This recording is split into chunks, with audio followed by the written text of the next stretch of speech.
Buongiorno a tutti, benvenuti a questo convegno con il quale vogliamo festeggiare i 40 anni della legge 180. È un convegno organizzato da ASL 4 e dall'associazione Alfa. Ringrazio il presidente dell'Alfa Ptiguglio, la dottoressa Tassano, con il patrocinio di Regione Liguria, dei comuni di Sestri Levante, Chiavari e Lapallo. Ringrazio veramente e saluto tutte le autorità presenti, il nostro sindaco del comune di Sestri Levante che ci ospita in questo contesto meraviglioso, in questo territorio che è veramente unico e che tutto il mondo ci invidia, il nostro assessore, vicepresidente, assessore alla sanità, alle politiche sociali, sociosanitarie, terzo settore, sicurezza, immigrazione ed emigrazione. Assessore, lei ha dei compiti veramente immensi e la ringraziamo perché ci onora con la sua presenza e ovviamente ringrazio i sindaci del comune di Rapallo e Chiavari che hanno patrocinato questa iniziativa. È un compleanno veramente importante quello che festeggiamo oggi, durante il quale vogliamo rendere omaggio a quella che l'Organizzazione Mondiale della Sanità ha descritto come una delle legislazioni sulla salute mentale più rispettosa dei diritti umani. Lo facciamo anche attraverso le presentazioni di chi questa legge ha contribuito a redigerla. Grazie al professor Bruno Orsini che ha accettato l'invito di essere qui con noi oggi.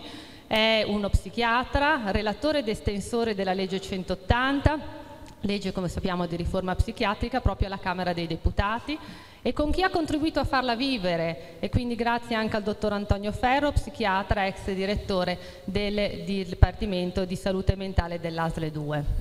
Era il 13 maggio del 1978, veniva prolungata questa legge che si riprometteva di rivoluzionare l'assistenza psichiatrica e rifondarla su basi completamente nuove. Dall'ospedale psichiatrico, la cui abolizione a distanza di decenni rappresenta ancora un'esperienza che è unica al mondo, si passava alla psichiatria di comunità, fondata sulla diffusione e sul radicamento dei servizi sul territorio. Oggi ci sembra scontato, ci sembra facile, ma veramente sono stati 40 anni di intensa attività per arrivare a quello che oggi noi viviamo quotidianamente come psichiatria del territorio, ma che veramente solo attraverso la memoria e mantenendo viva con l'attenzione e la presenza costante sul passato, l'attenzione sul passato ci permette veramente di capire quanto sia stato lungo e importante il percorso che ci ha portato a come siamo oggi. Siamo passati da un mondo chiuso all'interno di mura del manicomio a una società che si voleva partecipe e solidale. Secondo i dati della Società Italiana di Psichiatria, nel 2018 sono circa 800.000 le persone assistite dai dipartimenti di salute mentale e 370.000 le nuove visite legate ai problemi psichiatrici. Questi numeri, secondo l'Organizzazione Mondiale della Sanità, sono destinati ad aumentare. Tra poco più di 10 anni le malattie mentali supereranno quelle cardiovascolari e si posizioneranno al primo posto al mondo. Oggi, con questo convegno, vogliamo ricordare a tutti, anche a chi nel 1978 non era ancora nato, anche a chi era molto giovane in quell'epoca, un cambiamento epocale che prima ancora di essere una riforma sanitaria ha rappresentato un fatto di civiltà e di rispetto della dignità umana.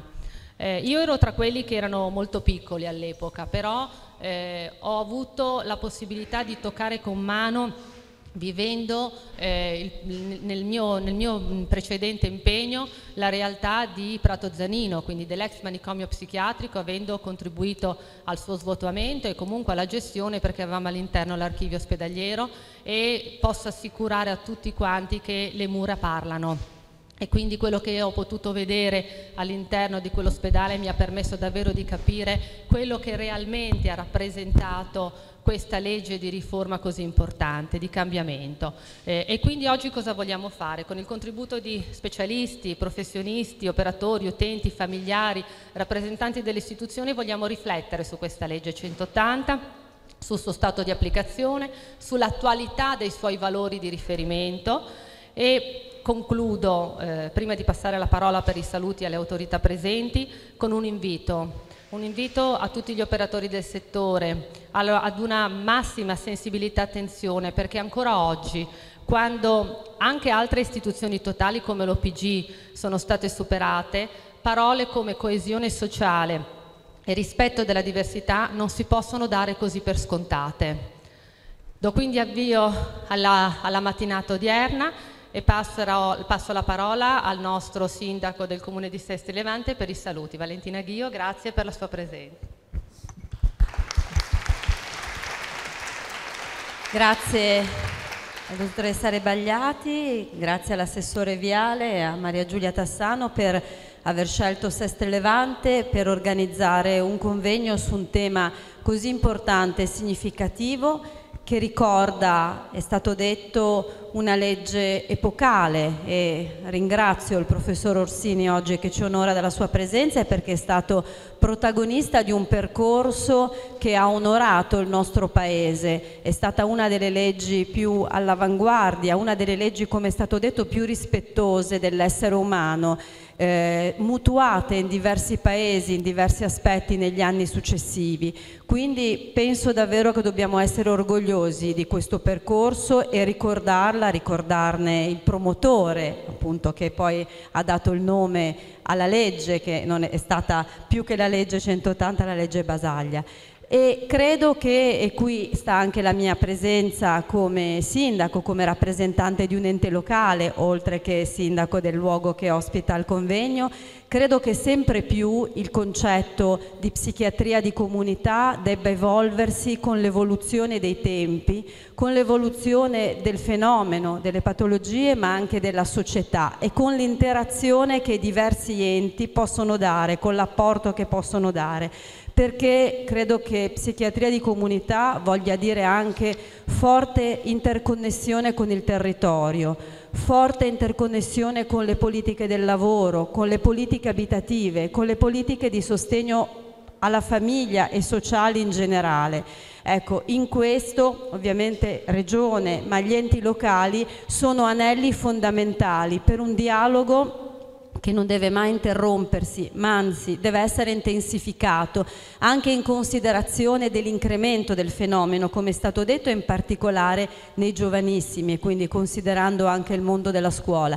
Quindi questa è una bella occasione per uscire dai luoghi di lavoro, ma per confrontarci, per condividere fra sanitario, sociale e fra, diciamo, tutte quelle che sono le politiche di coesione del territorio, un tema così rilevante, cercare nuovi strumenti di integrazione per il futuro. Buon lavoro a tutti.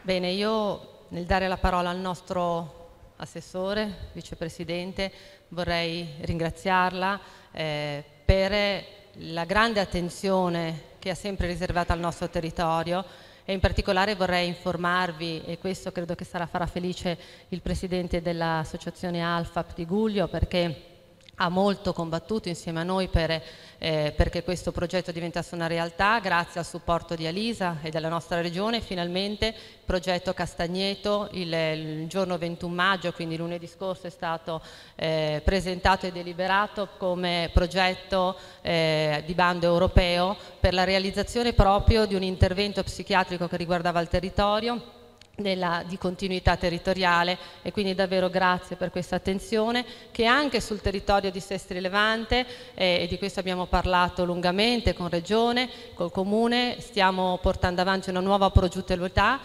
con Alisa stiamo valutando veramente il bisogno, ma è veramente un bisogno condiviso, di recuperare Villa Laura nell'ambito di questa nuova psichiatria del territorio che affronta tematiche che in passato nel 1978 non si valutavano, ma che sono le problematiche legate ad esempio ai disturbi del comportamento alimentare, che devono necessariamente trovare una risposta, e qui proprio grazie al contributo di Regione stiamo portando avanti per la sua realizzazione. Grazie Assessore per la sua presenza, le cedo la parola.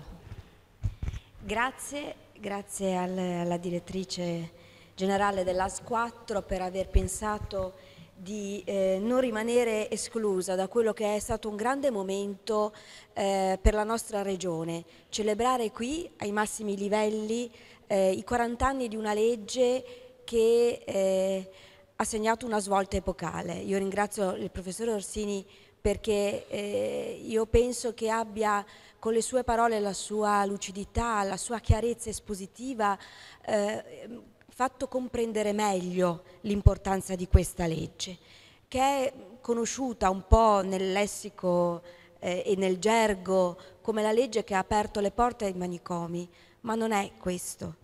La legge è stato molto di più, e quello l'ho compreso proprio anche dalle sue parole, aver considerato la persona con un disagio psichico una persona e non un numero.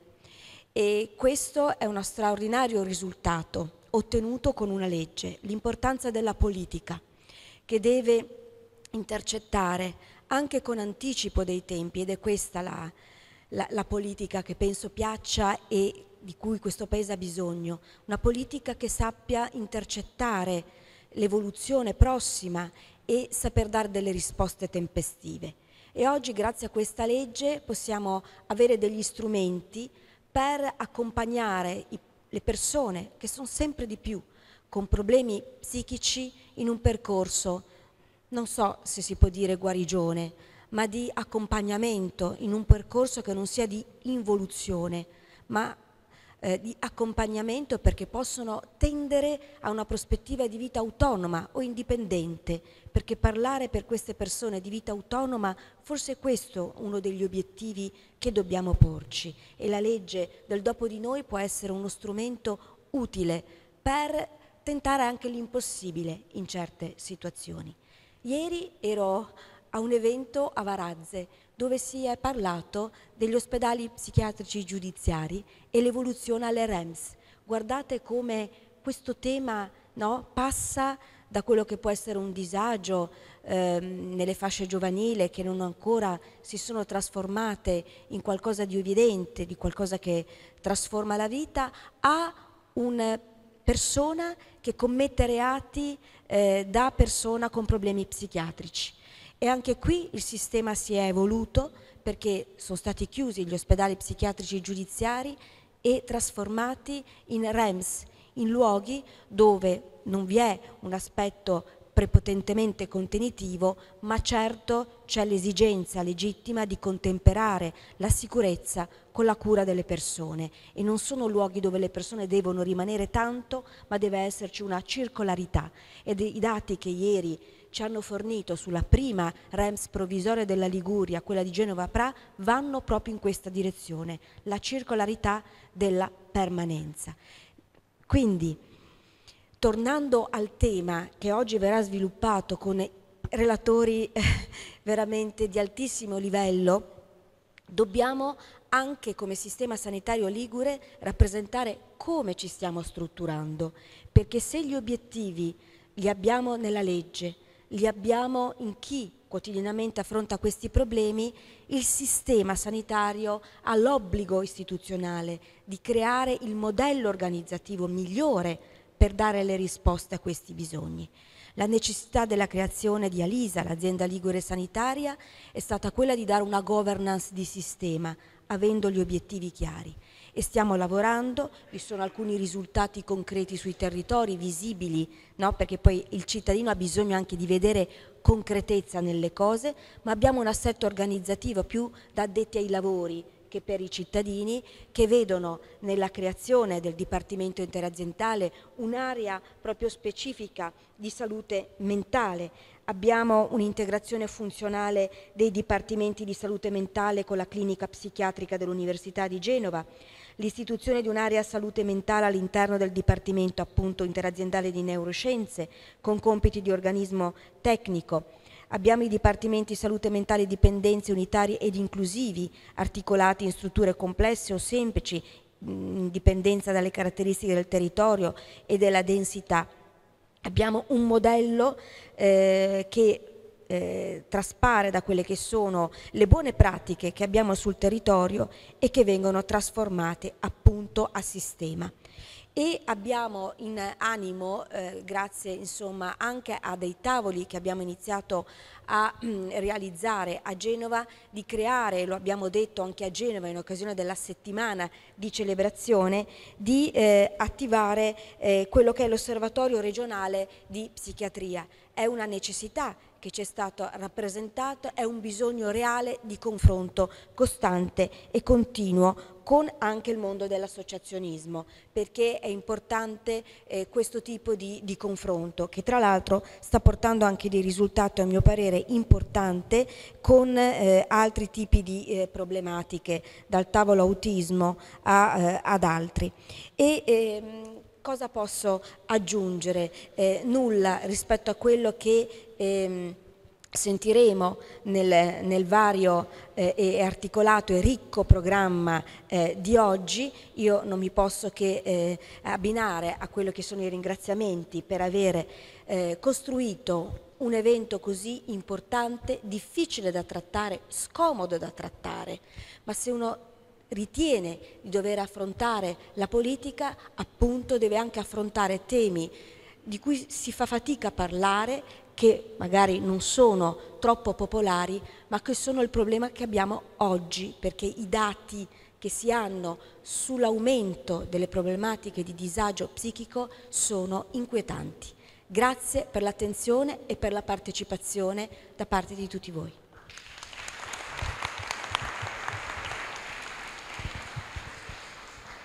Inviterei sul palco Don Mario Cagna,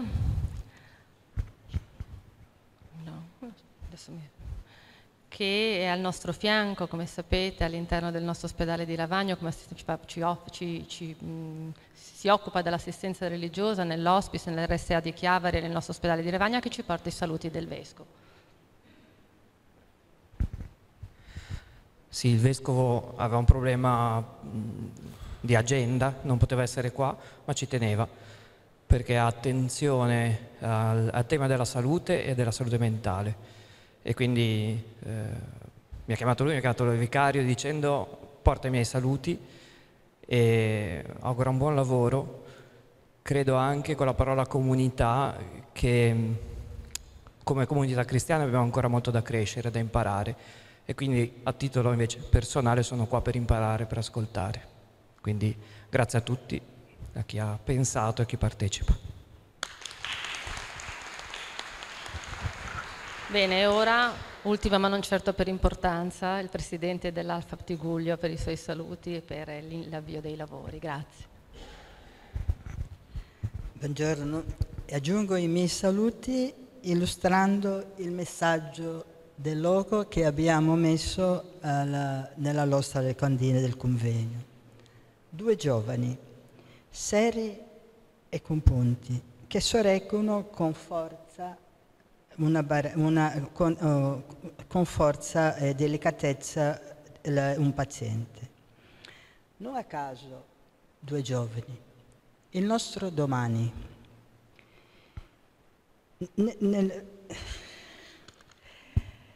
Mi piace notare che il paziente è affigato con la veste leggera di un angelo, perché non possa essere sentito come un peso. E la sua testa è china per la sofferenza, ma in mano dei fiori, perché un paziente tiene sempre in serbo per noi un mazzetto di fiori, un gesto, un sorriso. Ultima nota. Il paesaggio è grigio, ma illuminato dallo sguardo di fuoco fiero e sicuro del secondo giovane, che, consapevole delle critiche e dei pregiudizi che ancora oggi esistenti, chiama silenzioso ad una nuova solidarietà. Io ringrazio l'amministrazione comunale di Sestri Levante per la facilitazione a fare questo convegno in questo meraviglioso posto, che poi avete modo di vedere anche la parte del mare. E ringrazio i relatori che hanno accettato di essere qui presenti a parlarci della 180.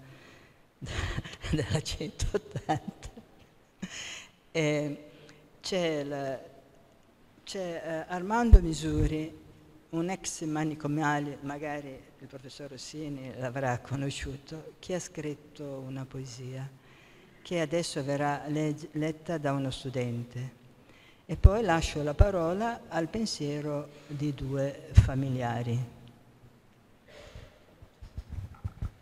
Allora, il nostro assessore è impegnato in giunta questa mattina, lo ringraziamo tantissimo, ci ha fatto veramente un grande onore perché gli impegni istituzionali sono tanti e gravosi, la ringraziamo perché sappiamo quanto sia stato difficile per lei essere qua e correre in giunta. Grazie assessore.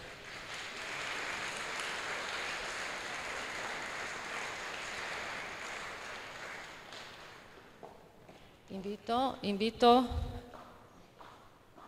per la lettura della poesia il nostro studente Anthony Munoz, che ci darà una lettura di una poesia molto molto significativa, come ha detto il presidente Armando Misuri. Allora Dio non esisteva, o forse noi non eravamo figli.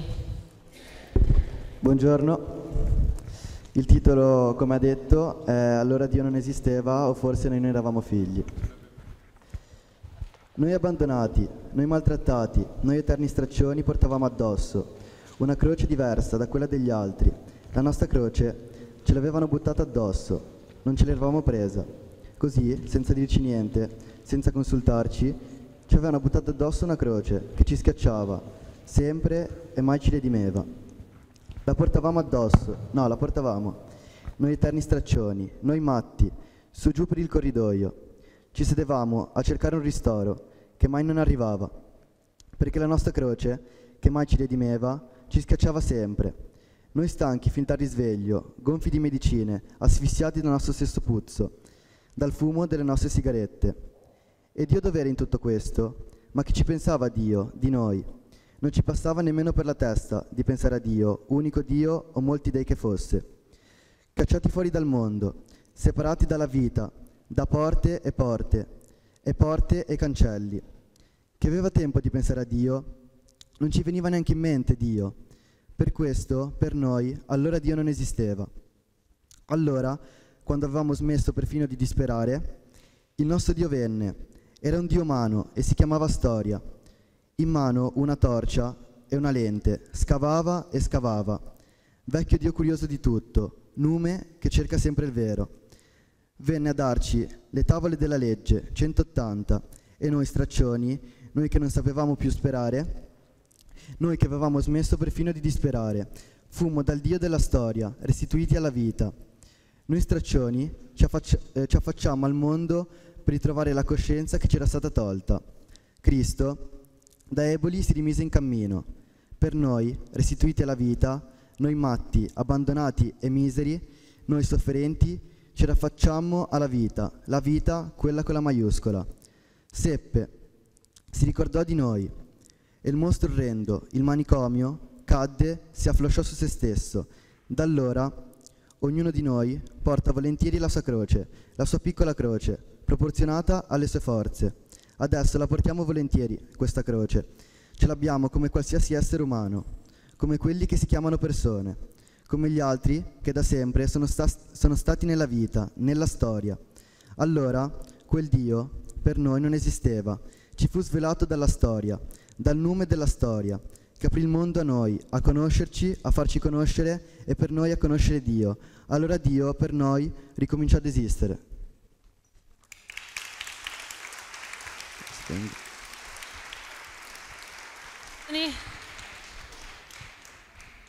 È stata una poesia veramente emozionante. Ora diamo l'avvio ai lavori. Chiamo sul palco il nostro direttore del Dipartimento Salute Mentale e Dipendenze, la dottoressa Arcellaschi. Ah no, abbiamo, scusate, 2 letture prima. Abbiate pazienza, abbiamo una variante sul programma. Abbiamo 2 letture importanti da parte di 2 familiari, per cui invito veramente sul palco.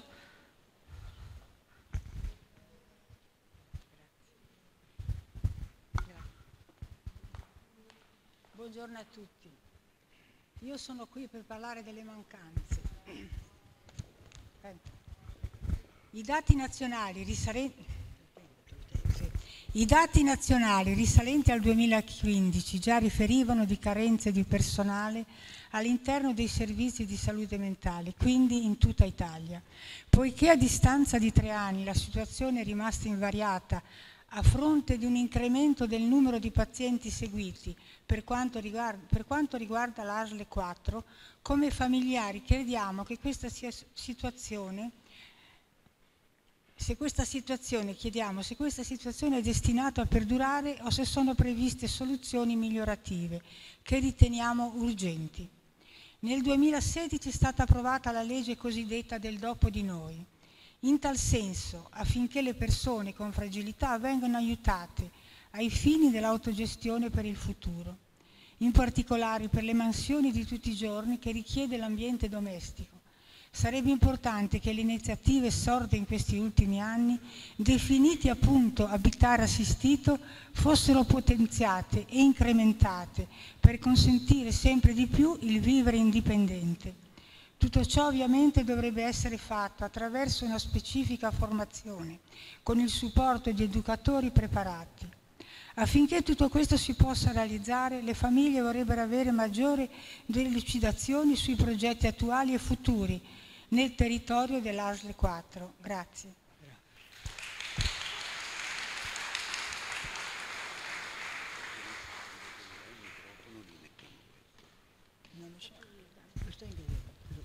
Sì. Buongiorno a tutti, sono un familiare. Nei convegni o incontri dedicati ai 40 anni della 180 ho sentito mettere in evidenza come le famiglie siano una risorsa, eppure quando spesso i familiari cercano di parlare coi terapeuti dei loro congiunti si fa fatica ad essere ricevuti. La motivazione è che bisogna rispettare la privacy del paziente. Spesso così le famiglie non sanno niente del metodo di cura e soprattutto non vengono coinvolte o istruite sugli eventuali atteggiamenti da seguire. L'accordo Stato-Regioni, credo del 2013, suggerisce 3 incontri mensili con i familiari, che non avvengono, sia per il poco tempo a disposizione che per la scarsità di fondi. Viene inoltre proposta la nomina di un case manager, il tutor, figura professionale utilissima ma raramente istituita. È bene ricordare e celebrare il grande lavoro di Franco Basaglia, ma proprio per questo è necessario mettere in evidenza i punti che dopo 40 anni non sono stati realizzati e che perciò vanificano il progetto.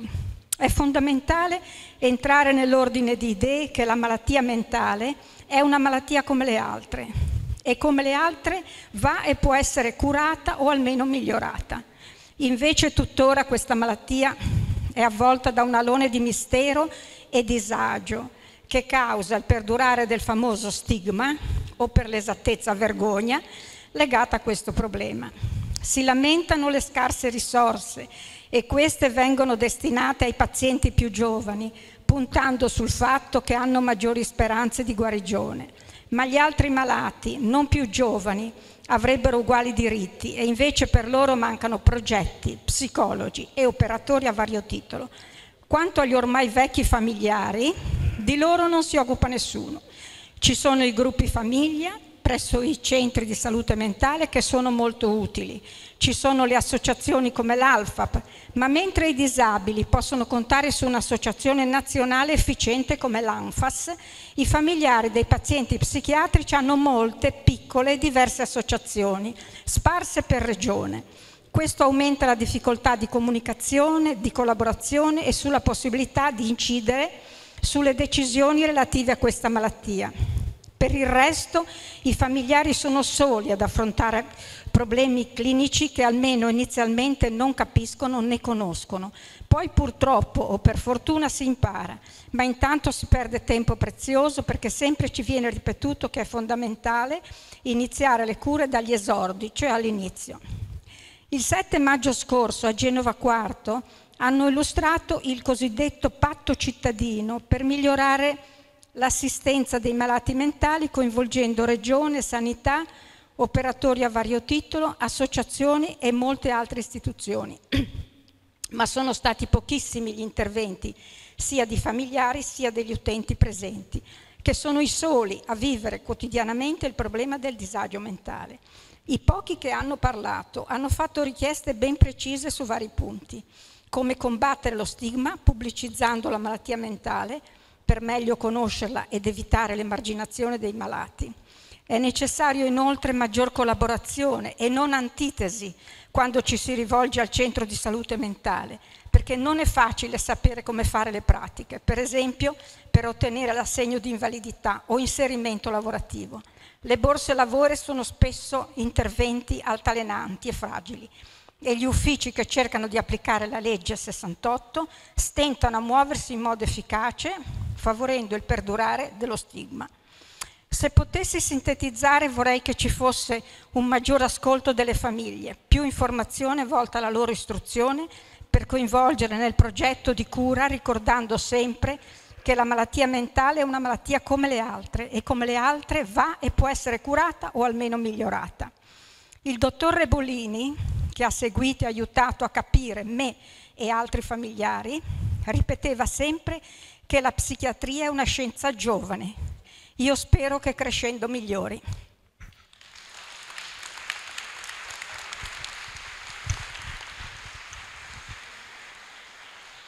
Bene, 2 parole, grazie per questa testimonianza che attesta che il percorso che abbiamo intrapreso come direzione strategica nell'ambito proprio di questa tematica della patologia psichiatrica sul territorio è la direzione giusta. Noi abbiamo lavorato e stiamo lavorando con grandissimo impegno, abbiamo in prima fila il direttore sanitario e il direttore amministrativo che possono documentare quanto l'attenzione dell'azienda proprio sull'assunzione delle fragilità sia importante, il nostro impegno quest'anno sulla legge 68, quindi l'assunzione di persone con disabilità di vario genere è stato altissimo, abbiamo raggiunto i limiti che sono previsti dalla normativa per un'azienda come la nostra. Anche le scelte che abbiamo fatto sugli immobili strutturali che erano da anni in stato di abbandono ci hanno proprio indirizzato a potenziare l'offerta di una psichiatria territoriale che ritenevamo necessario. Questo l'abbiamo fatto, come vi ho detto, insieme ad Alisa, insieme alla nostra regione, dopo un'attenta valutazione dei bisogni, proprio a dimostrazione che ogni scelta che viene fatta dall'azienda è proprio legata ad un'attenta analisi della valutazione epidemiologica della popolazione, e la scelta di fare sul Castagneto una residenzialità di tipo SPR3, che chi è dell'ambiente sa esattamente che significa una residenza dedicata a pazienti psichiatrici con una patologia stabilizzata e un centro diurno, questo fatto insieme anche ad Alfap, perché abbiamo condiviso con l'associazione quelli che erano questi bisogni, documenta proprio che le scelte non sono state fatte tanto per farle, ma sono state scelte studiate attentamente, motivate, come abbiamo fatto in tutti questo anno e mezzo di attività che ha contraddistinto il mandato di questa direzione strategica, proprio finalizzato a intanto definire l'utilizzo di immobili. Avevamo 2 immobili, come vi ho detto, abbiamo ancora Villa Laura che è in fase di prosecuzione nel suo iter, ma comunque finalizzato nell'ambito di questa patologia, e il Castagneto che ha preso l'avvio e che ha smosso una situazione che era stabile da troppo tempo, ma l'ha fatto andando veramente a rispondere ad un bisogno specifico. Bene, diamo avvio ora al primo tema di oggi. Abbiamo diviso la giornata in 2 parti, ieri e oggi, e poi oggi e domani. Per moderare il primo tavolo, le prime relazioni ieri e oggi, invito la dottoressa Monica Arcellaschi, che è il direttore del Dipartimento Salute Mentale e Dipendenze di ASL 4, e la dottoressa Giulia Musmeci, che è la nostra responsabile della struttura Semplice Salute Mentale Distretto 16.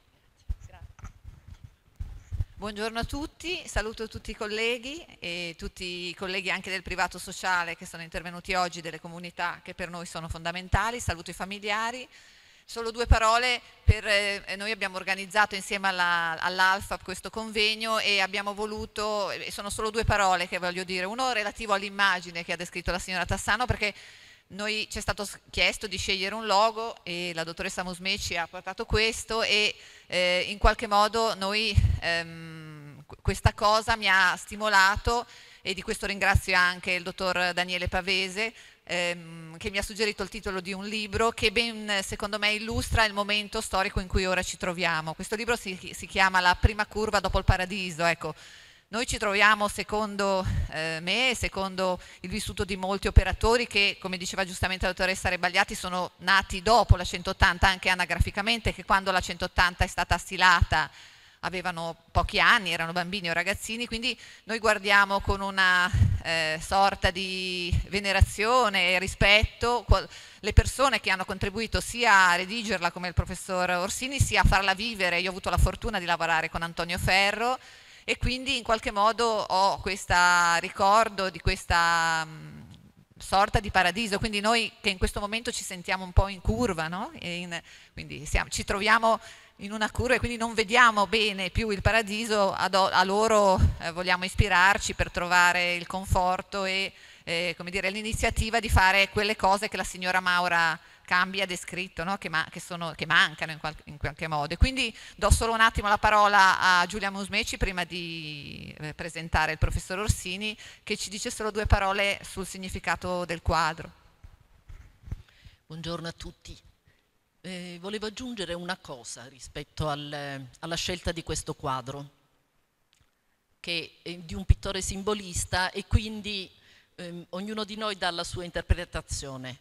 La mia è che la cosa importante degli operatori della salute mentale non è il curare soltanto, ma è proprio il prendere in cura la persona, quindi tenerla sollevata e supportarla, la persona sofferente, cercare di curare tutte quelle che sono le sofferenze di tutti gli angeli che siamo tutti noi in fondo, no?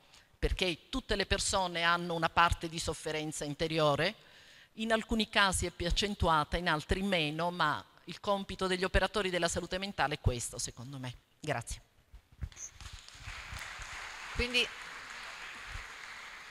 se il professor Orsini e il dottor Ferro si vogliono accomodare, così diamo inizio ai lavori.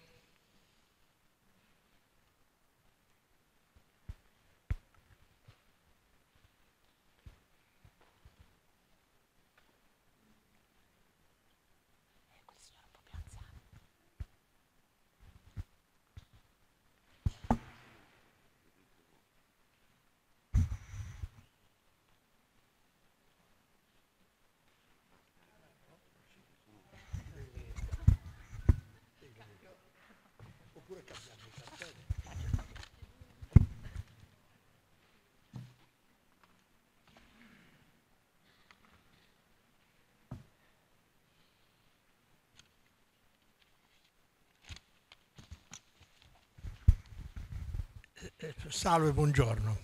Da quello che ho sentito mi sembra che facile prevedere che questa sarà una buona giornata per la salute mentale. La salute mentale è qualcosa che è anche una cosa altra rispetto alla psichiatria strettamente intesa. Perché? Perché va oltre. Perché affronta il generale problema, la salute mentale, del rapporto dei diversi, degli esclusi, degli emarginati, dei sofferenti psichici, con la comunità che li ospita. Il nostro compito è appunto, in questo ciclo, di affrontare un tema importante. Mi è stato detto di parlare della legislazione psichiatrica della fine del secolo XX. E lo faccio con piacere perché ci sono tante leggende da sfatare, tanti miti da ridimensionare, tante verità da ricordare. Nessun albero sta in piedi senza delle solide radici e io, parlandovi della 180, vi parlerò delle radici di tutto ciò che è accaduto e che può anche contribuire a far sì che altre importanti cose accadano. Intanto una cosa curiosa, noi celebriamo per la 40ª volta una legge che non c'è, una legge che è durata 8 mesi, perché i suoi contenuti sono confluiti nella legge istitutiva del Servizio Sanitario Nazionale. Commentiamo una legge che nella sua brevità, nella sua essenzialità, è probabilmente il testo più noto della legislazione italiana degli ultimi anni, certo esaminato, discusso, commentato in tutto il mondo da tutti coloro i quali si occupano di deistituzionalizzazione psichiatrica. La 180 ha avuto ancora la caratteristica fondamentale di essere una legge che è venuta fuori per caso, perché, e questo lo dirò poi più diffusamente, è intervenuta per evitare un referendum che avrebbe impedito la riforma psichiatrica. Ma cominciamo dall'inizio. Che cosa stabilisce la legge 180? Sostanzialmente due cose. Primo, abroga la legge manicomiale del 1904. Secondo, crea le condizioni perché la psichiatria entri nel Servizio Sanitario Nazionale. Due grosse cose. Ma riflettiamo un po', anche perché gli errori a volte si ripetono, cos'è che ha condotto la legge del 1904? Una legge che tutti hanno giudicato escludente, ghettizzante, sbagliata, persino crudele. Una legge che però è durata 74 anni, che ha attraversato 2 guerre mondiali, il fascismo e persino 20 anni di Costituzione repubblicana. Una legge che era ancora in vigore quando l'articolo 2 della nostra Costituzione, scritto da Aldo Moro, diceva che lo Stato riconosce e garantisce i diritti fondamentali della persona. Lo Stato non li istituisce, badate bene, ma li riconosce e li garantisce. Tanto riconosciuti e tanto garantiti per quello che riguarda gli ospedali psichiatrici dal 48, data di approvazione della nostra Costituzione, al 78, data della nostra legge, non mi sembra siano stati. Infatti la legge 1904 non è stata una legge sanitaria, la legge manicomiale, è stata una legge di ordine pubblico. È stata una legge finalizzata a difendere la società dalla vera o presunta violenza dei folli.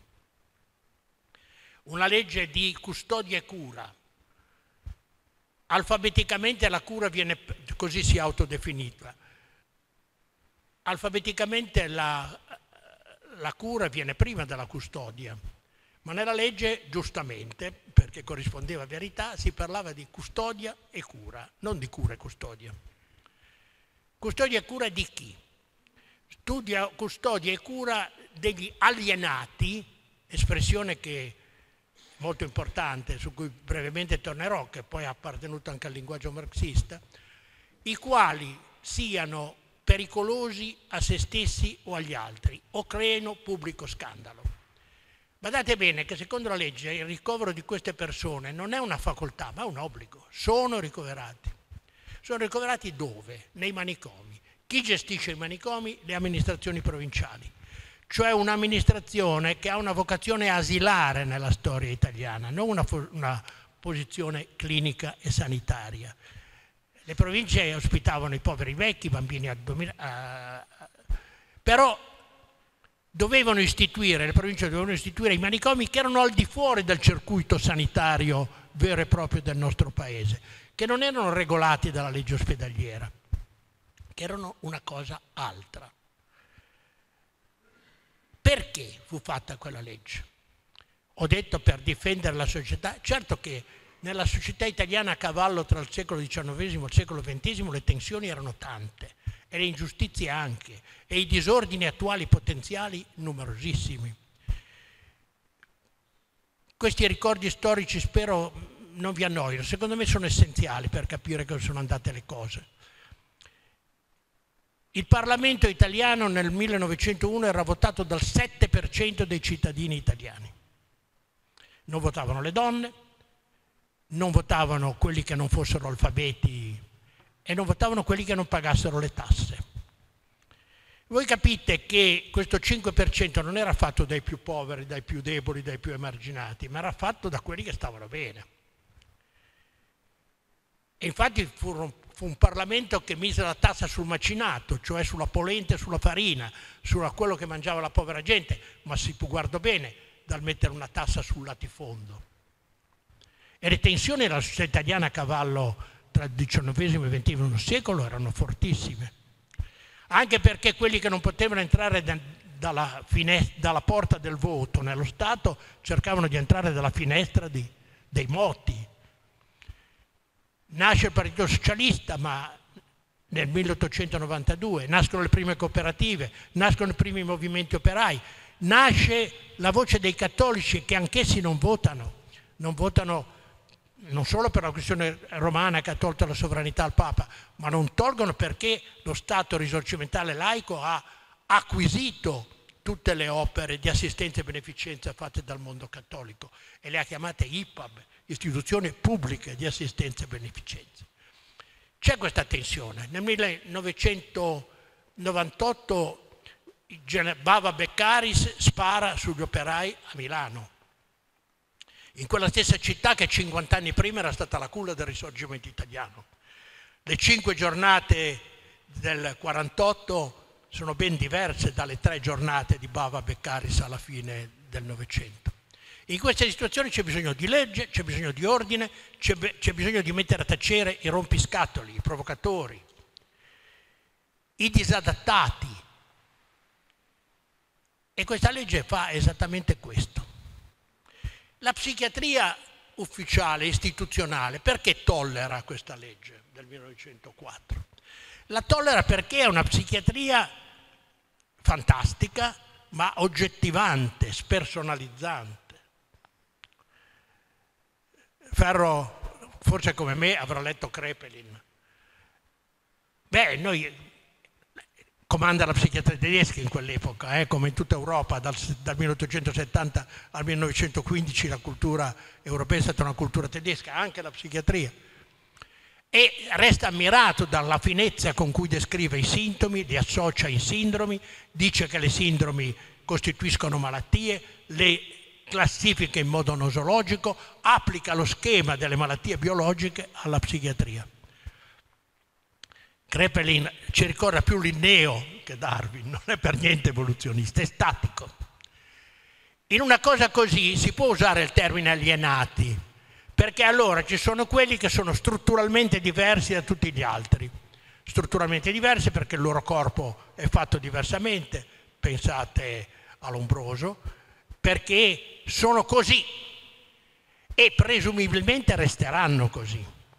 E allora è possibile pensare a un posto dove i diversi, strutturalmente, biologicamente diversi, alienati appunto, siano custoditi e curati. Però questo cambierà rapidamente perché nella psichiatria del XX secolo entra con tutte le lettere maiuscole una grande cosa che si chiama relazione, che spiega che gli uomini non sono quello con cui sono fatti, ma quello che sono divenuti attraverso le loro relazioni, i loro incontri, i loro successi, i loro insuccessi, le loro frustrazioni, le loro battaglie, le loro sconfitte, e vede l'uomo nel suo divenire, non nella sua staticità. Nasce la psichiatria dinamica, appunto, che si chiama così, e che caratterizza e che interpreta anche i fenomeni psicopatologici più evidenti come in gran parte come reattivi a dei vissuti. E cambia, ma i manicomi no. I manicomi hanno un successo spaventoso dal punto di vista dell'utenza. Quando la legge è stata istituita a Genova c'era un solo manicomio che ospitava 400 persone, che stava in via Galata. Ma nel 1933 gli ospiti nei manicomi sono 3.000. Sono più che decuplicati nel giro di 30 anni. Perché? Perché la società è sempre più selettiva e sempre più espulsiva. Viene meno la società agricola, in cui la tolleranza per i diversi è sicuramente maggiore. Pensate, a pascolare, a zappare sono capaci tutti, ma a lavorare in una catena di montaggio no. Viene meno la famiglia patriarcale, che è una grande forma di solidarietà sociale, articolata su più generazioni, con le donne che non lavorano a tempo fisso e che quindi fanno in qualche modo. La famiglia si destruttura, diventa un'altra cosa. La famiglia della società industriale è fatta di genitori e di figli non autosufficienti, scolarizzati il più presto possibile e a tempo pieno. E la solitudine, la diversità, la selettività aumenta. E i disturbatori, c'è un posto dove li possiamo mettere, il manicomio, dove collochiamo gli incollocabili. E ben presto non è più la sede dei malati di mente, espressioni su cui ritornerò, ma dei diversi, degli incollocabili, il posto dove mettere la gente che non si sa dove mettere altrove. Diventa una struttura di custodia, di cura, ma di cura poco, ma anche di espulsione. I manicomi si fanno in locali lontani dalle grandi città. Il secondo grande manicomio genovese si fa a Cogoleto, in quella bella valle lassù in cima, dove tira molto vento, ma dove si ospitano 1200 persone in un botto solo. Incomincia naturalmente il rifiuto da parte di molti da questa segregazione di massa. Arrivano ad essere 100.000 i segregati nei manicomi in Italia. E si cerca di fare quello che si può, si cerca di curarli, anche se fino agli anni 30 le cure sono scarse. Si facevano tante punture lombari perché c'era l'ossessione della luz quaternaria e tutti facevano, anche i poveri cristi che proprio francamente non avevano bisogno di essere... Si curavano i malati con l'acqua calda e con l'acqua fredda, con i barbiturici che c'erano, in realtà non si curavano. Ma quel che è peggio, si massificavano, stavano centinaia di persone nello stesso reparto. I mobili dei manicomi erano infissi al suolo perché non fossero spostati. I malati erano vestiti tutti uguali con i vestiti che dava l'amministrazione. Gli orari della vita collettiva erano commisurati più sulle esigenze degli infermieri che su quelle dei malati. La comunicazione, io sono arrivato qualcosa cambia con le terapie di shock. E a questo proposito e anche con altre terapie che io non ho mai visto ma che ho letto si facevano, la malarioterapia, la piretoterapia, le lobotomie, io non ho mai visto nessuno. Devo dire, a Quarto non ho mai visto neanche una camicia di forza, e sono stato 30 anni, però qua e là li facevano. E c'è da chiedersi se veniva rispettato il principio fondamentale di Ippocrate, primum non nocere. Probabilmente erano terapie che nuocevano e che venivano fatte senza che il paziente potesse eccepire alcunché, perché si entrava in manicomio molto rapidamente, 3 certificati e un visto della polizia. Entro 15 giorni gli psichiatri manicomiali dovevano decidere se questo era competente o non competente di ricovero. Se era non competente di ricovero tornava a casa, circa la metà di quelli che arrivavano, 5-6 al giorno a Quarto. Se era competente di ricovero veniva stilato il documento di ricovero definitivo, un'espressione quasi tombale, e questo restava lì a tempo indeterminato. Le terapie di shock furono quello che furono.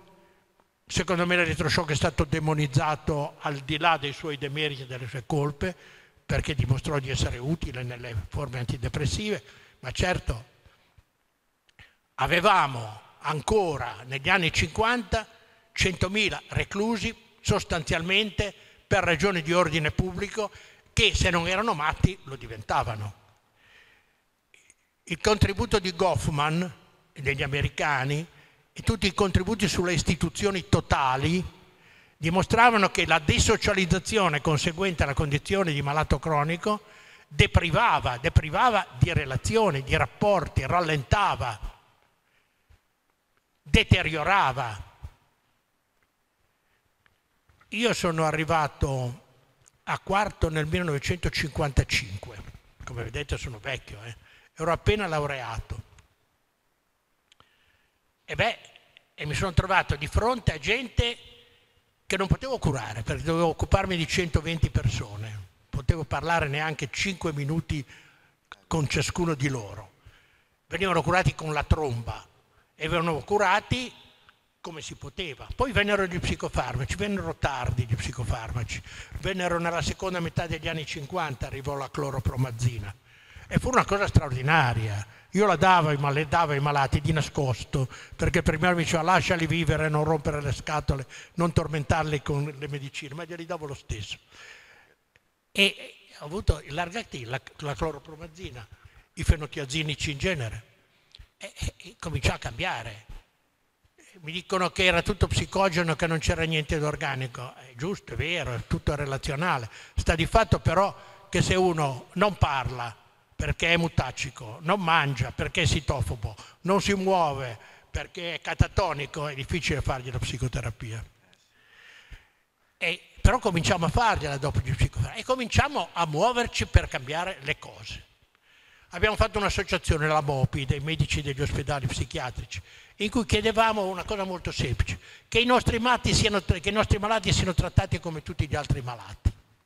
Le mutue non li riconoscevano, le mutue non pagavano i farmaci antipsichiatrici, neanche per l'invalidità la malattia mentale era variamente considerata. Noi dicevamo, se non sono matti, mandateli a casa, e se sono matti, trattateli come tutti gli altri malati. Era una richiesta piuttosto semplice, la quale andò avanti progressivamente, si rafforzò, cominciammo a strappare il filone riformista, alcune cose, e ci innamorammo a un certo punto del settore. Cos'era il settore?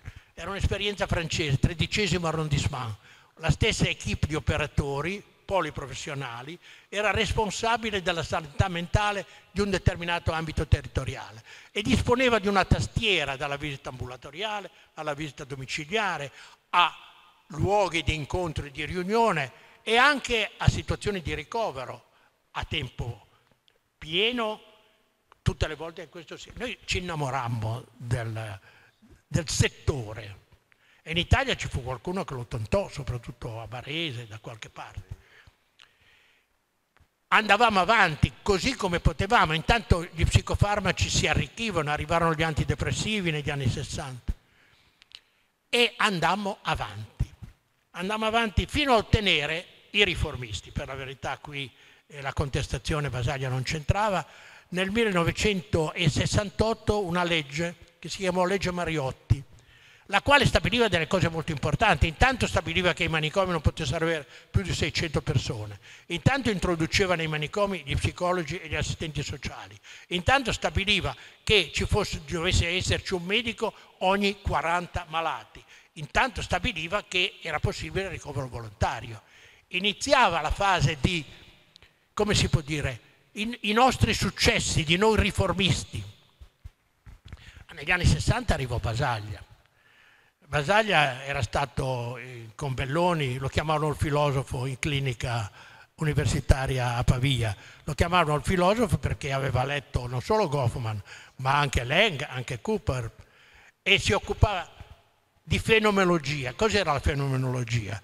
Era il cercare di vedere le cose dalla parte dei malati, cercare di viverle, che cosa avevano in testa loro e collegarsi con loro. E Basaglia fece a Gorizia delle grandi cose, cioè applicò tecniche in parte già note in modo specifico, Maxwell Jones, le comunità terapeutiche che erano già in giro per l'Europa, e cosa fece? Fece parlare i malati, fece le assemblee dei malati, fece decidere ai malati le cose che i malati potevano decidere e li fece uscire quando poteva e quando non si poteva, correndo anche dei rischi. Convinse tutti, almeno i suoi, che il rapporto tra medico e paziente non poteva essere un rapporto di potere, ma doveva essere un rapporto tra uomini, tra eguali, perché il paziente andava da spersonalizzato ripersonalizzato, da oggetto doveva ridiventare soggetto. Fu da quel momento che gli psichiatri si tolsero la cappa. Non so se ve lo ricordate, ma gli psichiatri a un certo punto hanno deciso che la cappa era un segno di potere nei confronti dei loro malati e se la tolsero. Era una cosa un po' così, ma la fecero in molti, anch'io, per la verità. Io andai da Basaglia alla metà degli anni 60 a visitarlo. 2 reparti erano chiusi, gli altri erano aperti e i malati circolavano.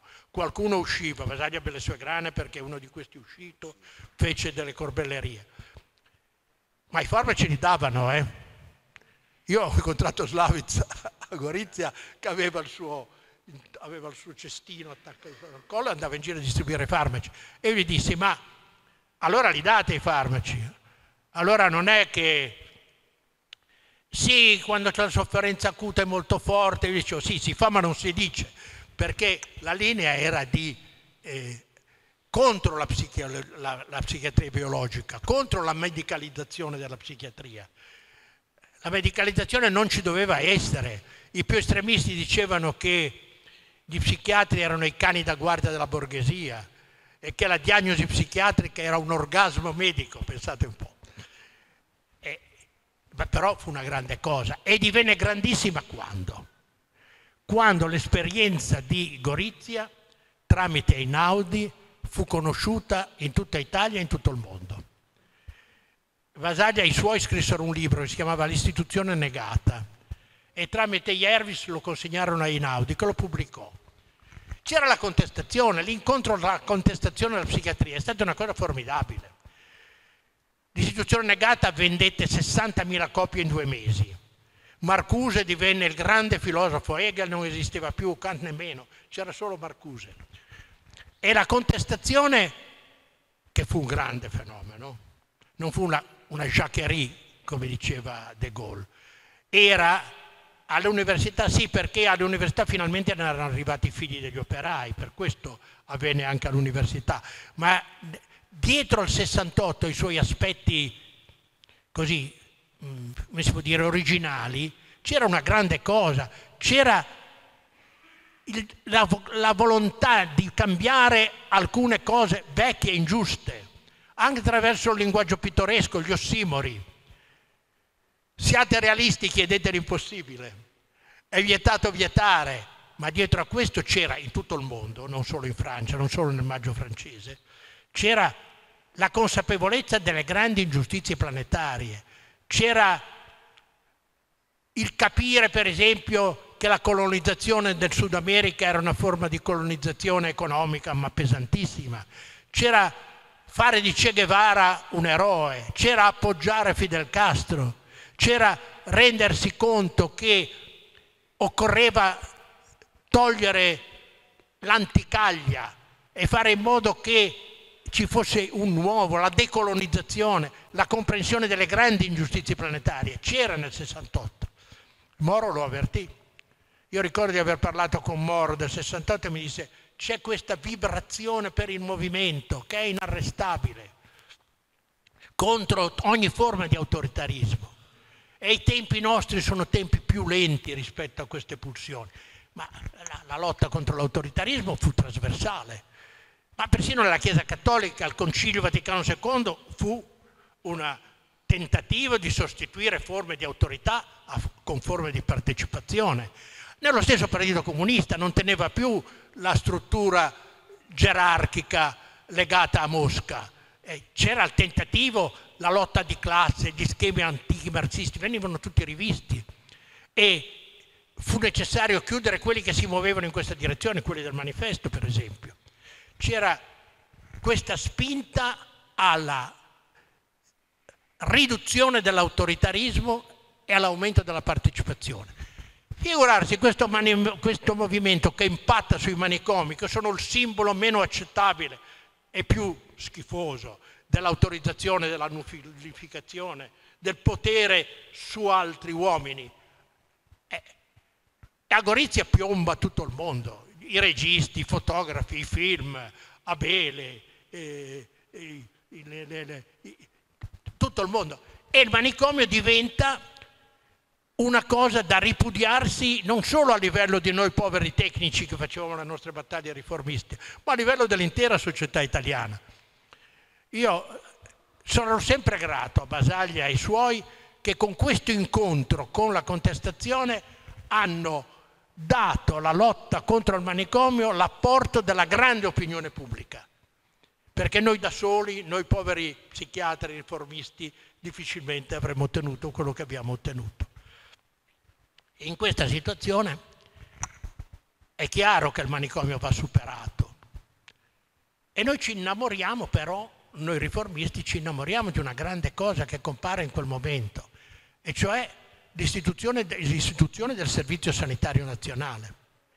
Che cos'è il Servizio Sanitario Nazionale? È l'applicazione alla sanità di quello che lo Stato ha già fatto per l'istruzione. Cosa ha fatto lo Stato nei confronti dell'istruzione? Ha detto tutti hanno diritto di essere istruiti in quanto cittadini e noi facciamo le scuole fino all'università per istruire, le facciamo gratis. L'idea base del Servizio Sanitario Nazionale è la sanità è un diritto di tutti i cittadini e noi dobbiamo fare dei servizi che siano generali per la loro erogazione, universali, appunto l'universalità, erogati da strutture pubbliche senza limiti se non quelli legati alle possibilità economiche, cioè facciamo il Servizio Sanitario Nazionale.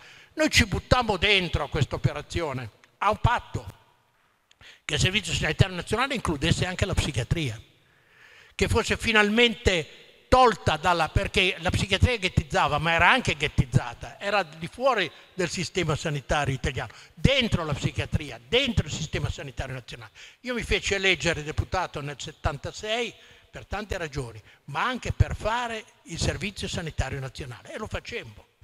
Ci mettemmo a lavorare nel 76, nel 77 e varammo nel dicembre del 76 alla Camera una legge istitutiva del Servizio Sanitario Nazionale, che poi andò al Senato. Ci lavoravamo dal 76 al 77. Io dissi, conservo i discorsi che fece alla Camera, mi occupavo di psichiatria anche perché ero uno dei pochi psichiatri presenti in Parlamento in quel periodo, ma me ne occupai anche abbastanza bene e riuscimmo a ottenere l'inserimento della psichiatria a tutti i livelli nel Servizio Sanitario Nazionale. Andava tutto bene. Se non che nel gennaio che cosa succede? Nel gennaio del 78 ci cade un fulmine sulla testa. Viene accettato dalla Corte Costituzionale e rimesso al Paese un referendum che diceva abrogate la legge manicomiale. Sì, sarebbe stata una bella cosa, del tutto inutile perché un ramo del Parlamento l'aveva già abrogato il servizio sanitario, ma pericolosissima, perché se gli italiani avessero risposto no, come era molto probabile, immaginate il 78, Brigate Rosse, violenza, legge e ordine, Moro arrestato, sparanchiano le Brigate Rosse. Andate a dire agli italiani, volete che i matti escano dai manicomi? Ma questi vi avrebbero detto di no. Come dissero di no a chi proponeva l'abolizione dell'ergastolo, l'80% di no al primo referendum sull'abrogazione dell'ergastolo. E allora cosa fare? E allora venne ad alcuni, a me anche, e ad alcuni, l'idea di stralciare gli articoli di legge della legge sul Servizio Sanitario Nazionale riguardanti la psichiatria e farne una legge ad hoc, approvarla rapidamente in modo che non si facesse il referendum che non poteva abrogare una legge che fosse già abrogata. E facemmo così nel gennaio-febbraio. La 180 è nata così, è nata come un incidente di percorso sul generale cammino della riforma del sistema sanitario italiano. Mi diedero l'incarico di fare il relatore. Mi diedero l'incarico perché mi ero occupato della parte psichiatrica prima e perché così probabilmente pensavano che fossi bravo. Ma per fare, ci voleva poco, bisognava fare poco tempo, bisognava che le commissioni decidessero in sede legislativa, non in sede referente, le commissioni parlamentari. E per far questo ci vuole l'adesione di tutti i gruppi parlamentari, dei presidenti delle Camere e naturalmente del governo. Andammo dal Presidente del Consiglio, io ne parlai con Andreotti, ne parlai con Fanfani, ne parlai con Ingrao, che erano i presidenti della Camera e del Senato. L'Anselmi, poveretta, che era Ministro della Sanità, mi disse, mi raccomando, fai tutto tu perché io capisci ho altro da fare. Moro era stato rapito nel marzo del 78 e l'Anselmi teneva i rapporti, che era amica di Moro, con la famiglia, rapporti ben difficili tra la famiglia e Zaccagnini, che finirono con quella tragica lettera di Moro contro il suo partito, che non si era occupato abbastanza di salvarlo. Ecco, la 180 è nata così. Durante la 180 si rifecero vivi quelli di Psichiatria Democratica, che non avevano detto niente prima, ma che adesso, letta bene la cosa che stavamo preparando, si opposero a due cose. Basaglia non direttamente, ma indirettamente sì. Non volevano il trattamento sanitario obbligatorio, perché dicevano che era un fermo sanitario. Ma io sapevo bene, io lo psichiatra l'avevo fatto sul serio, che ci sono delle situazioni in cui la malattia mentale determina una patologia della libertà e tu lo devi curare anche se lui non vuole essere curato. Se uno si vuole buttare giù da un ponte non è che gli chiedi l'autorizzazione per fermarlo, lo fermi, lo blocchi. E quindi il trattamento sanitario in casi lo regolamentammo in modo 7 giorni, controllato da tutti, in modo che fosse il meno manicomializzante possibile. E poi l'altra cosa che Psichiatria Democratica non voleva era i servizi psichiatrici di diagnosi e cura negli ospedali civili. Questi erano contro la medicalizzazione della psichiatria era una cosa terribile. Io tirai avanti, d'accordo con Giovanni Berlinguer e col Partito Comunista per la verità, e varammo la legge.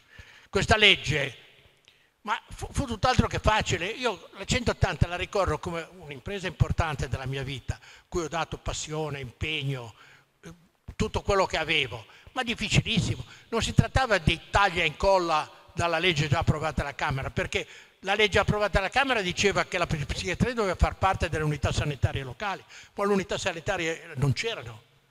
Doveva far parte del Servizio Sanitario Nazionale, ma il Servizio Sanitario non c'era. Doveva essere gestita dalle regioni, ma le regioni non avevano. Fu un lavoro molto delicato e soprattutto a me interessava schiaffare una volta per tutte in una legge che sarebbe diventata operativa subito, che i ricoverati negli ospedali psichiatrici riacquistavano tutti i diritti civili che avevano perduto. Potevano votare, potevano sposarsi, potevano fare testamento, potevano uscire, potevano girare, potevano ridiventare cittadini, passare dalla esclusione alla integrazione. E questo fu il mio lavoro per la 180. Io poi mi fermo qui perché per il resto vi parlerà benissimo Ferro, che è un grande psichiatra, un grande amico. Mi fermo qui, volevo rievocarvi la storia della 180. Voglio aggiungere soltanto una cosa, e ve l'ho fatto dicendovi la verità. A 90 anni è difficile contare storie, si dice la verità. Tutt'al più si confabula un po', io sto attento a non confabulare, e non credo di confabulare, non ancora. Vi ho detto come sono andate le cose. Legge Basaglia. Basaglia si guardò bene dal rivendicare la paternità di questa legge, a cui redazione non aveva concorso. La lesse sulla Gazzetta Ufficiale e quando la lesse non gli piaceva in alcuni punti, quelli che vi ho detto, però è giusto. Poi morì un anno dopo, poverino, e quando nessuno parlava di legge Basaglia, si parlò di legge Basaglia dopo la sua morte e si fece bene per ricordare questa grande figura di psichiatra e per ricordare soprattutto i meriti di sua moglie che difese la legge Basaglia contro la legge Basaglia, la chiamo così anch'io. Molti la chiamano con un altro nome, devo dire, ormai sulla trattatistica, nome che non vi dirò. Ebbene,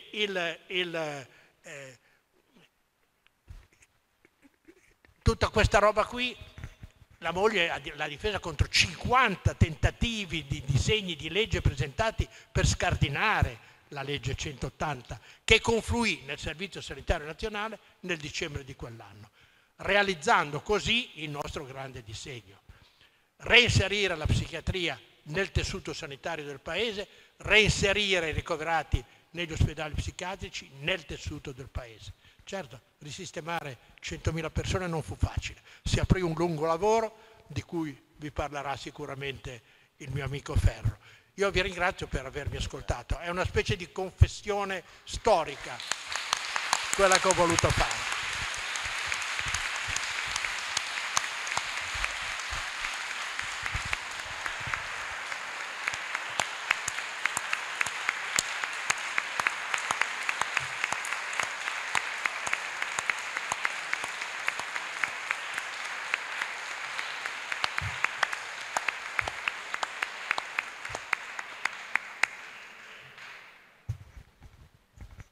Allora, dopo questa enorme relazione che ci ha illuminato, passerei la parola a Antonio Ferro, direttore del Servizio Salute Mentale Dipendenze dell'ASL 2, fino a poco tempo fa, e appunto grande costruttore del futuro della salute mentale e della psichiatria in generale.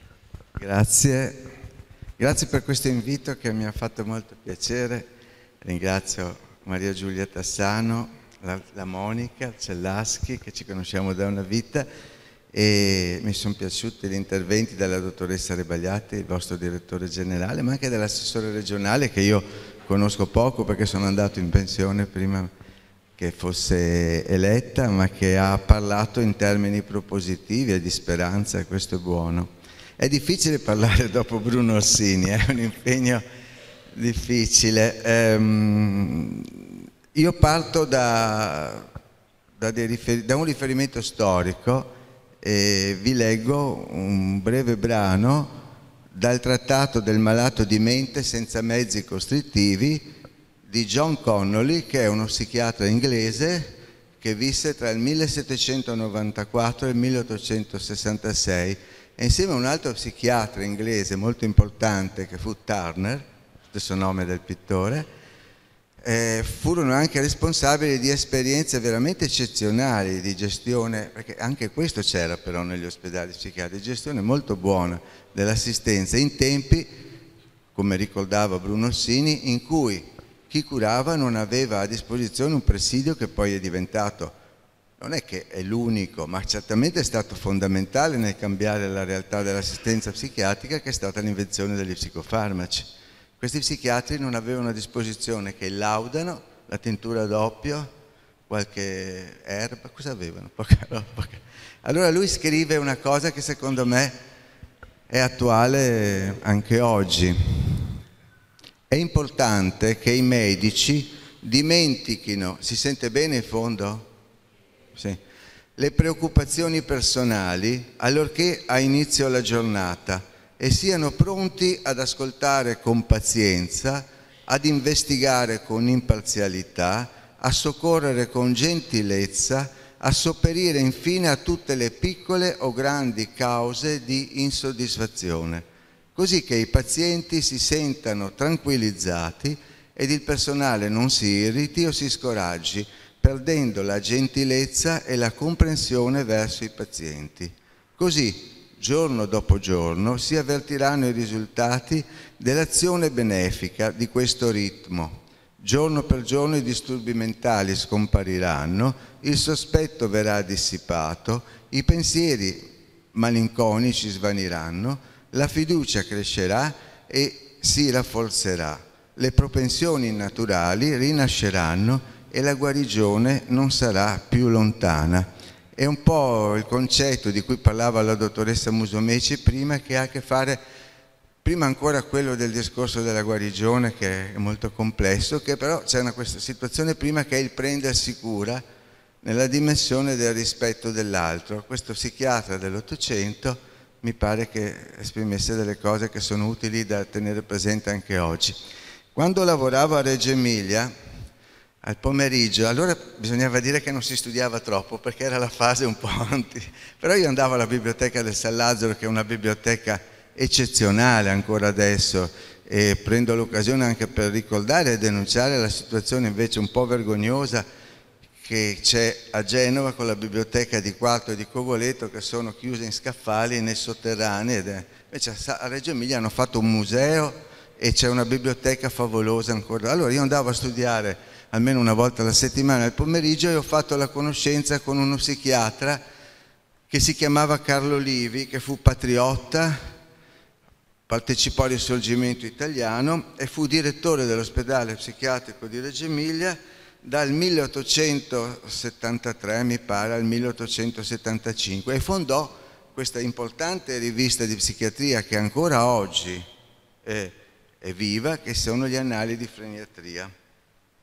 Allora, cosa trovai? Una cosa che mi è sempre rimasta in mente in uno dei primi numeri. Lui descrive che passa attraverso i cortili dell'ospedale psichiatrico San Lazzaro di Reggio Emilia e vede quelli che allora chiamavano gli alienati, che avevano le falci e che tagliavano l'erba. Allora gli prende paura, dice: mamma mia, potrebbero fare chissà che cosa, e poi pensa: no, ma non devo farmi schiacciare dalla paura, perché allora torno indietro, torno a richiudere. Lui aveva già costruito nel 1870 il Museo degli Orrori, di queste cure stranissime che erano più torture che cure, che venivano applicate con queste persone delle quali si capiva ben poco, no? Ecco. Questo secondo me è un altro, per dire che comunque ci sono state delle esperienze estremamente significative. Pensate che a Reggio Emilia avevano già con Carlo Livi le possibilità di fare le vacanze sull'Appennino. Io non so come facessero, perché ma non c'era ancora la legge del 904, quindi potevano farlo. E avevano anche i posti a teatro, e poi ci venivano anche i ricchi in ospedale psichiatrico, arrivavano col loro cameriere, c'era il casino dei ricchi si chiamava, e che venivano ricoverati. Poi ci sono stati gli anni dell'oscurantismo, e forse non è un caso che gli anni poi più duri del degrado anche delle strutture psichiatriche, non solo in Italia ma nel mondo, coincidono anche con periodi nefasti della politica. Per esempio flash, no, così, visto che è il problema dei ricordi, ci sono molti giovani e forse anche un po' di memoria non guasta. Sull'evoluzione psichiatrica di tanti anni fa avevo trovato, per esempio, che durante la Repubblica di Vichy, voi sapete che è stata la Repubblica che collaborò con il nazismo in Francia, no? Durante l'invasione dei tedeschi della Francia, allora facevano delle sperimentazioni sugli effetti che a me, che mi interessa da sempre dei disturbi del comportamento alimentare, sono anche studi interessanti, però pensate alla crudeltà. Allora, per vedere gli effetti della fame, cosa facevano? Sperimentavano sui pazienti psichiatrici il digiuno, non è che glielo chiedessero, fino alla situazione vicina alla morte, e analizzavano tutte le variazioni dei comportamenti. Quindi, per dire, ecco, quindi così. Adesso io poi su alcuni punti, poi ne ha già parlato Bruno, comunque i dipartimenti di salute mentale, ecco, sono là, forse questo è un po' per andare avanti rispetto al discorso di Bruno Orsini, sono le strutture poi che ancora adesso hanno il compito dell'organizzazione e della promozione dell'assistenza psichiatrica, sia della terapia che della riabilitazione che della prevenzione su un territorio dato. Va ricordato che però loro nascono un bel po' di anni dopo la legge di riforma sanitaria, nascono con 2 decreti del 94 e del e del 99, che sono 2 decreti che avevano per oggetto proprio progetto obiettivo per la tutela della salute mentale, e sono attraverso questi che poi c'è stata la possibilità concreta di mettere in piedi un'articolazione più interessante dei servizi sul territorio. Prima c'erano delle esperienze pilota anche eccezionali, ma non era così diffusa su tutto il territorio l'assistenza psichiatrica.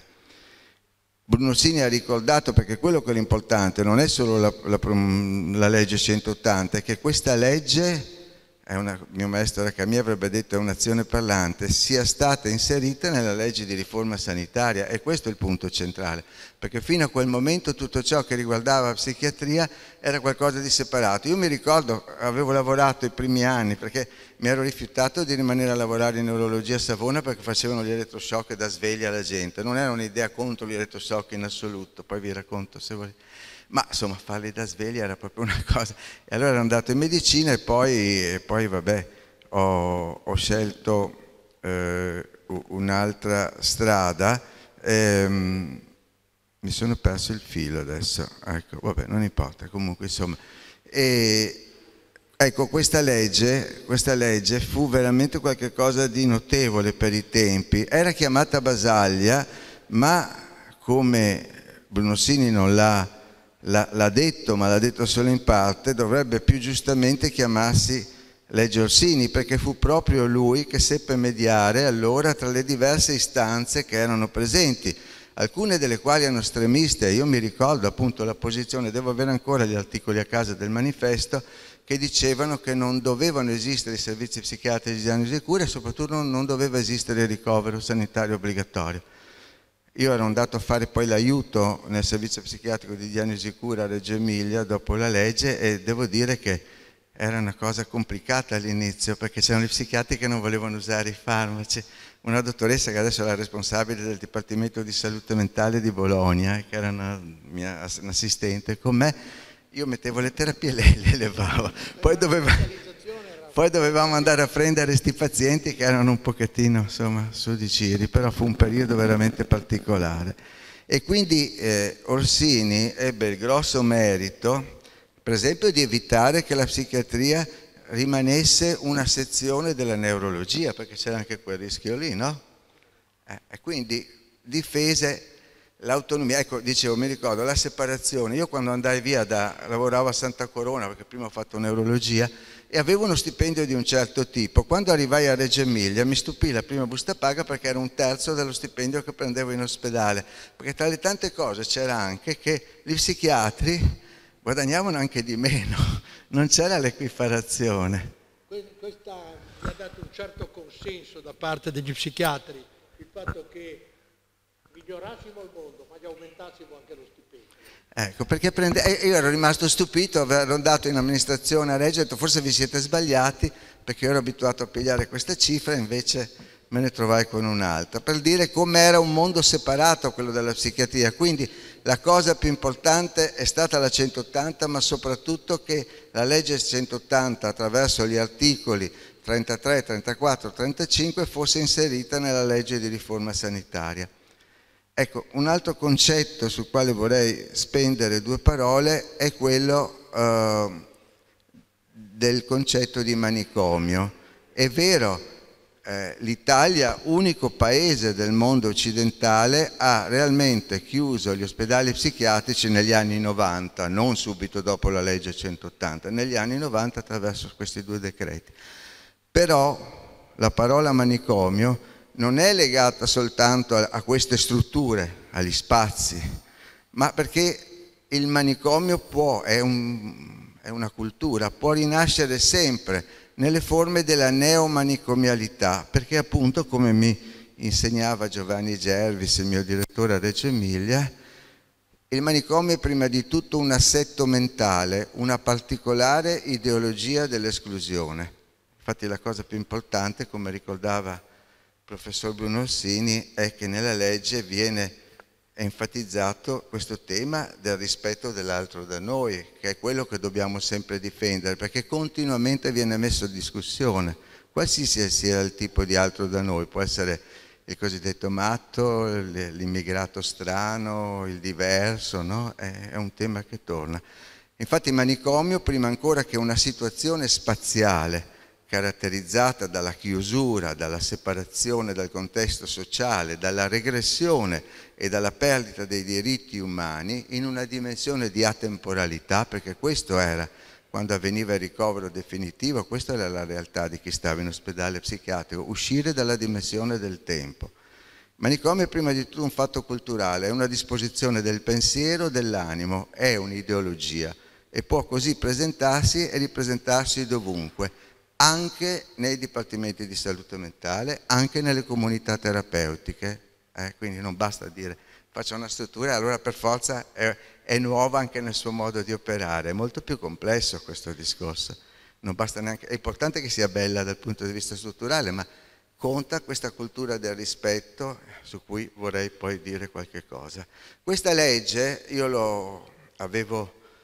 lavoravo a Reggio Emilia, avevo 31 anni quando uscì la legge, e fu una legge fortemente utopica, ma in modo sorprendente resistette ai primi difficilissimi anni e poi, a mio avviso, invecchiando un po', divenne proprio bella. E noi dovremmo esserne orgogliosi, perché è una delle poche cose in cui siamo primi nel mondo, la legge.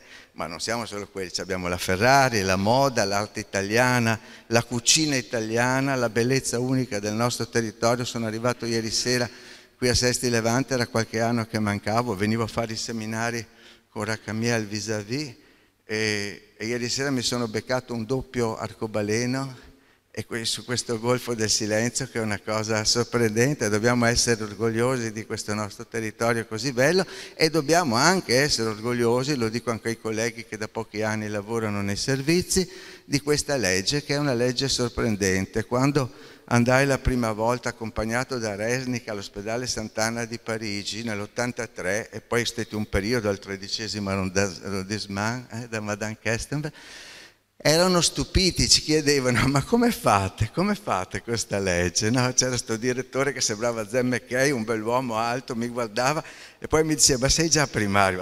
Non può essere una cosa del genere. Ci guardavano un po' come degli alieni perché anche gli psichiatri erano considerati un po' degli alieni. Quando siamo andati nell'ospedale generale, una delle cose che abbiamo dovuto conquistare, a cui io ho sempre prestato, la Monica ha lavorato con me un po' di anni, particolare attenzione, è uscire dall'emarginazione, ma questo problema non riguardava solo i pazienti, riguardava anche gli operatori psichiatrici. Lo psichiatra era considerato un bizzarro e qualche volta lo erano sul serio. Io ho conosciuto certi vecchi primari manicomi a Reggio Emilia che erano sorprendenti. Ecco, quindi c'era da guadagnarsi un rispetto. Adesso chi arriva è uno psichiatra, come ci può essere lo specialista in ortopedia, in medicina interna, ma non era assolutamente così.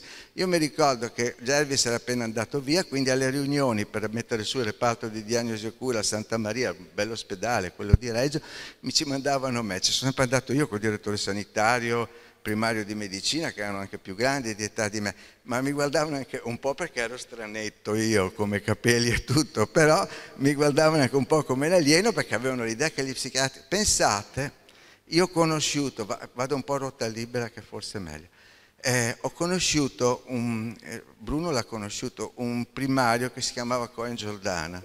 Allora lui aveva lavorato a San Servolo, che era l'ospedale psichiatrico di Venezia, su un'isola, c'era San Clemente e San Servolo. San Clemente i pazienti meno gravi, e una volta mi ha detto, quando mi ha chiesto di operare la mastoide, Ghego dito di no, perché la mastoide è troppo. Quindi cosa voleva dire? Che loro operavano anche i pazienti in ospedale psichiatrico per le piccole operazioni, però la mastoide era rifiutata, perché non li volevano in ospedale civile i pazienti psichiatrici, neanche per i motivi medici.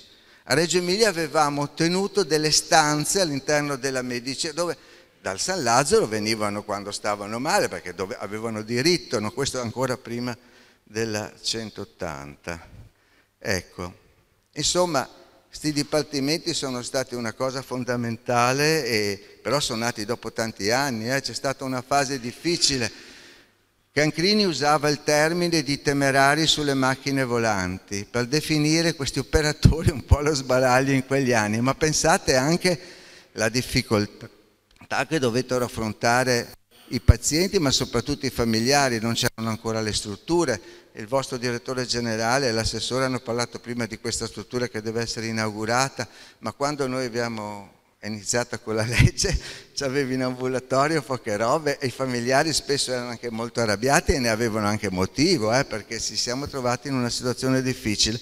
Però poi, un po' per volta, i servizi che si andavano costituendo si sono aperti a tutti gli utenti di un territorio specifico, con un ampliamento del ventaglio degli interventi richiesti, che divenivano così via via differenziati, cercando di rispondere sia al momento preventivo che a quello terapeutico e riabilitativo.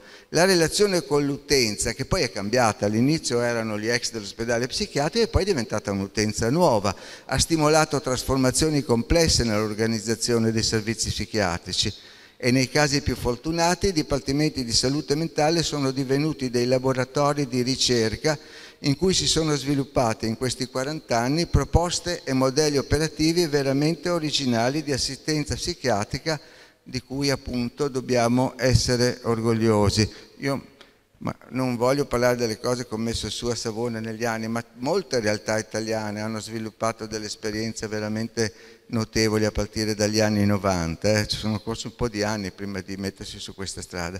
Comunque, per concludere questa parte, poi va avanti, ricordiamoci sempre che comunque è stata un'esperienza fortemente positiva che ha retto anche ai 1000 tentativi di trasformazione della legge, di cambiamento.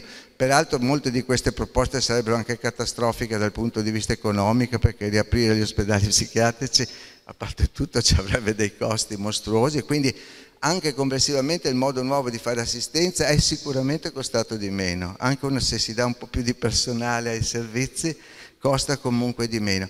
E ricordiamoci che è l'unica realtà in Europa. Io sono una seconda volta che ero andato a lavorare a Sant'Anna a Parigi, negli anni 90 ho visto ancora le celle certamente era un dato per vedere un'esperienza di trattamento degli adolescenti sul territorio estremamente d'avanguardia e interessante, ma al tempo stesso c'erano queste stanze di isolamento con le portone grosse così e via sicuro col buchetto da cui passavano il cibo al paziente che era isolato.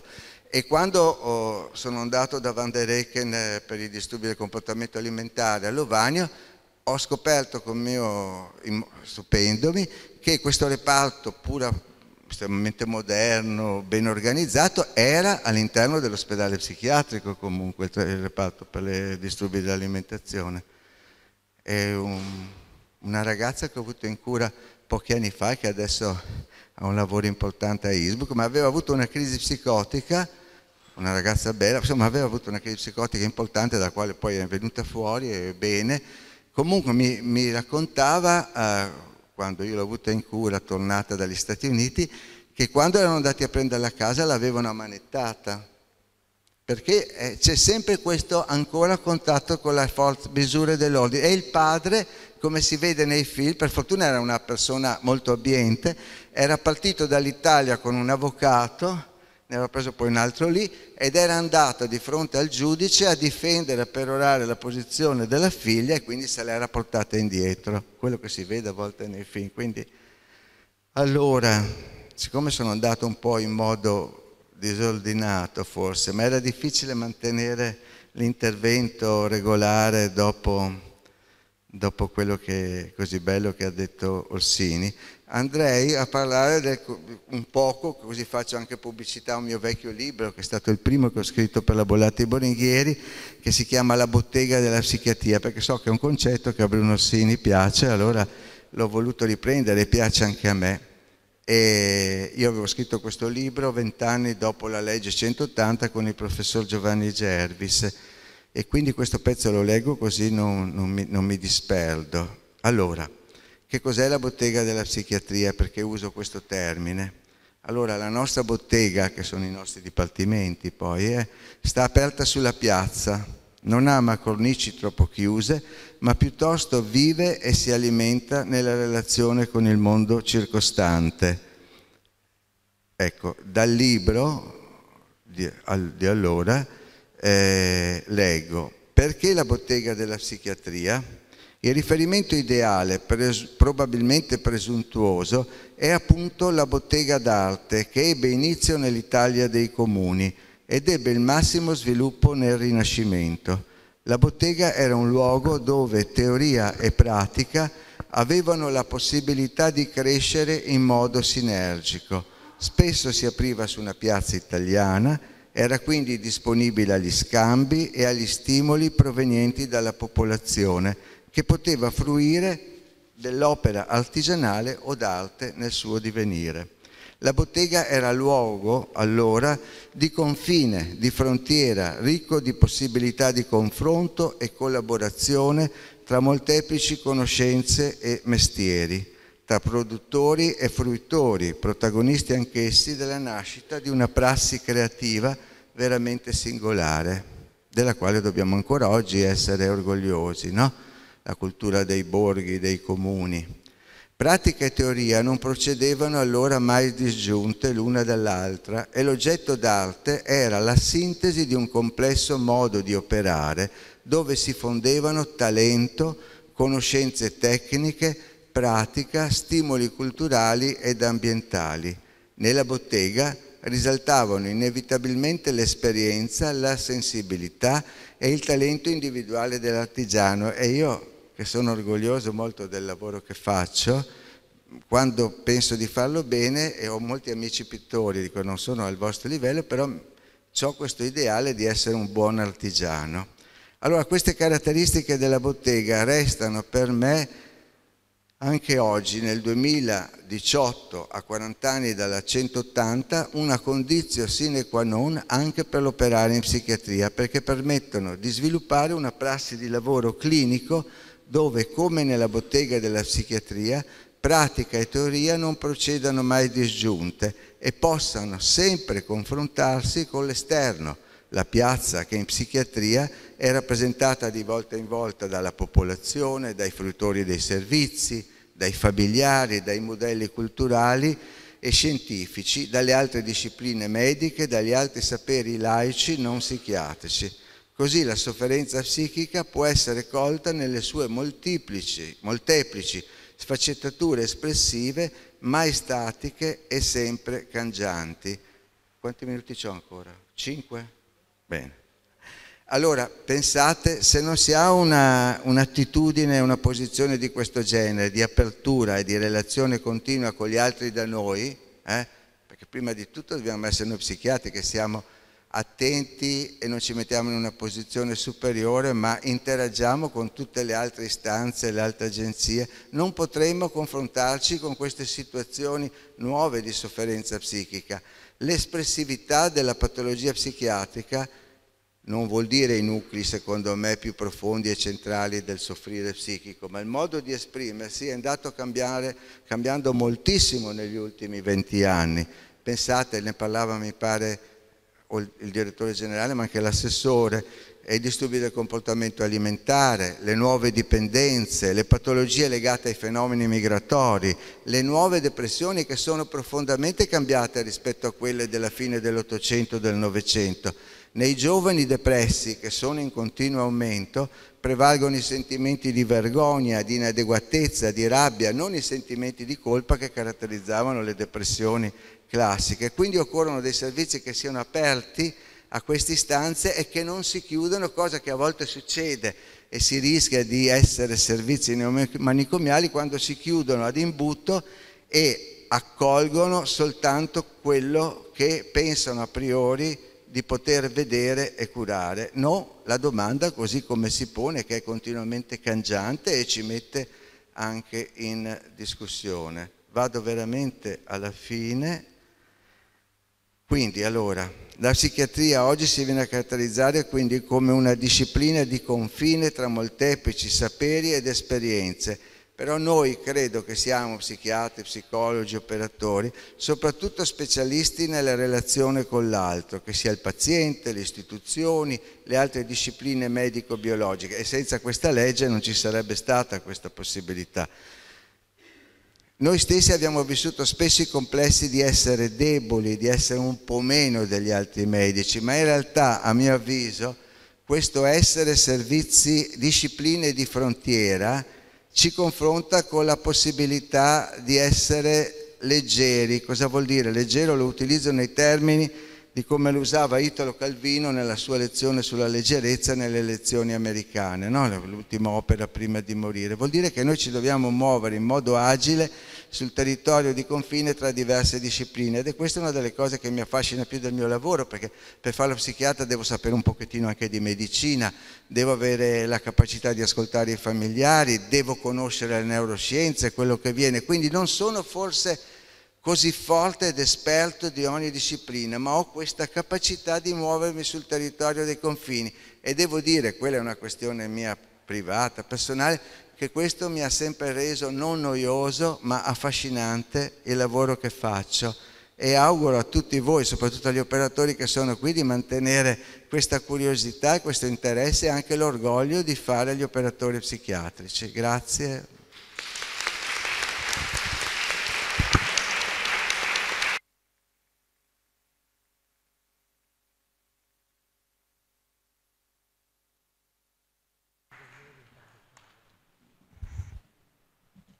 Allora, adesso avremmo previsto un quarto d'ora di pausa, e a meno che qualcuno non abbia qualche domanda da porre ai nostri due illustri relatori, perché non so quando ci capiterà un'occasione come questa, e nel caso vi prego di avvicinarvi.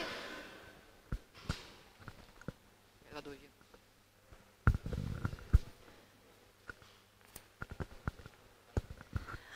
Buongiorno, io non vorrei chiedervi niente, ma vorrei ringraziarvi. Io faccio parte di una famiglia che grazie alla legge 180 sta vivendo una vita normalissima con un familiare, e io ero molto bambina, e quando ero bambina sentivo parlare del dottor Orsini, non sapevo chi era, quindi la incontro, e faccio questo lavoro in un settore in cui comunque ci occupiamo di questi disagi, Vorrei ricordare a me stessa, grazie a questo e ai colleghi, quello che ha detto il professor Ferro, di mantenere la curiosità e lo stimolo, perché la pari dignità che possiamo avere tutti. Quindi grazie. Grazie.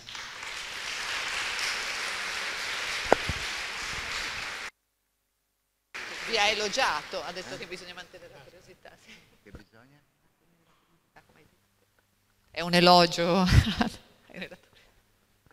Volevo, riprendo la parola perché mi sono dimenticato, avevo la citazione intellettuale, quella fine. Comunque, riassumendola, io volevo chiudere la relazione richiamando un filosofo che si chiamava, perché non è più vivo, no, avevo dei punti su Basaglia, ma andando a ruota sono rimasti, si vede che il mio inconscio, facendo parte del gruppo di Gervi. No, questo filosofo si chiamava Paolo Rossi, era un accademico dei Lincei ed è mancato qualche anno fa.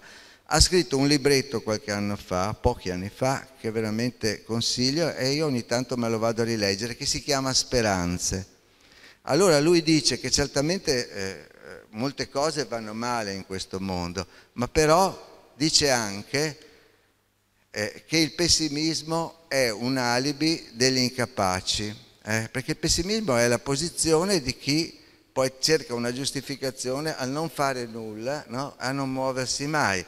E lui concludeva, veramente, scusate se vi rubo ancora 2 minuti, ma che è veramente bello questo. Credo in conclusione che senza cedere alle illusioni si possa continuare a vivere con una sopportabile dose di angoscia e si possa anche perseverare con ogni sobrietà, giorno per giorno, senza perdere lo slancio della speranza, in un mondo che per sua natura è imperfetto. Quindi insomma la speranza è la cosa fondamentale.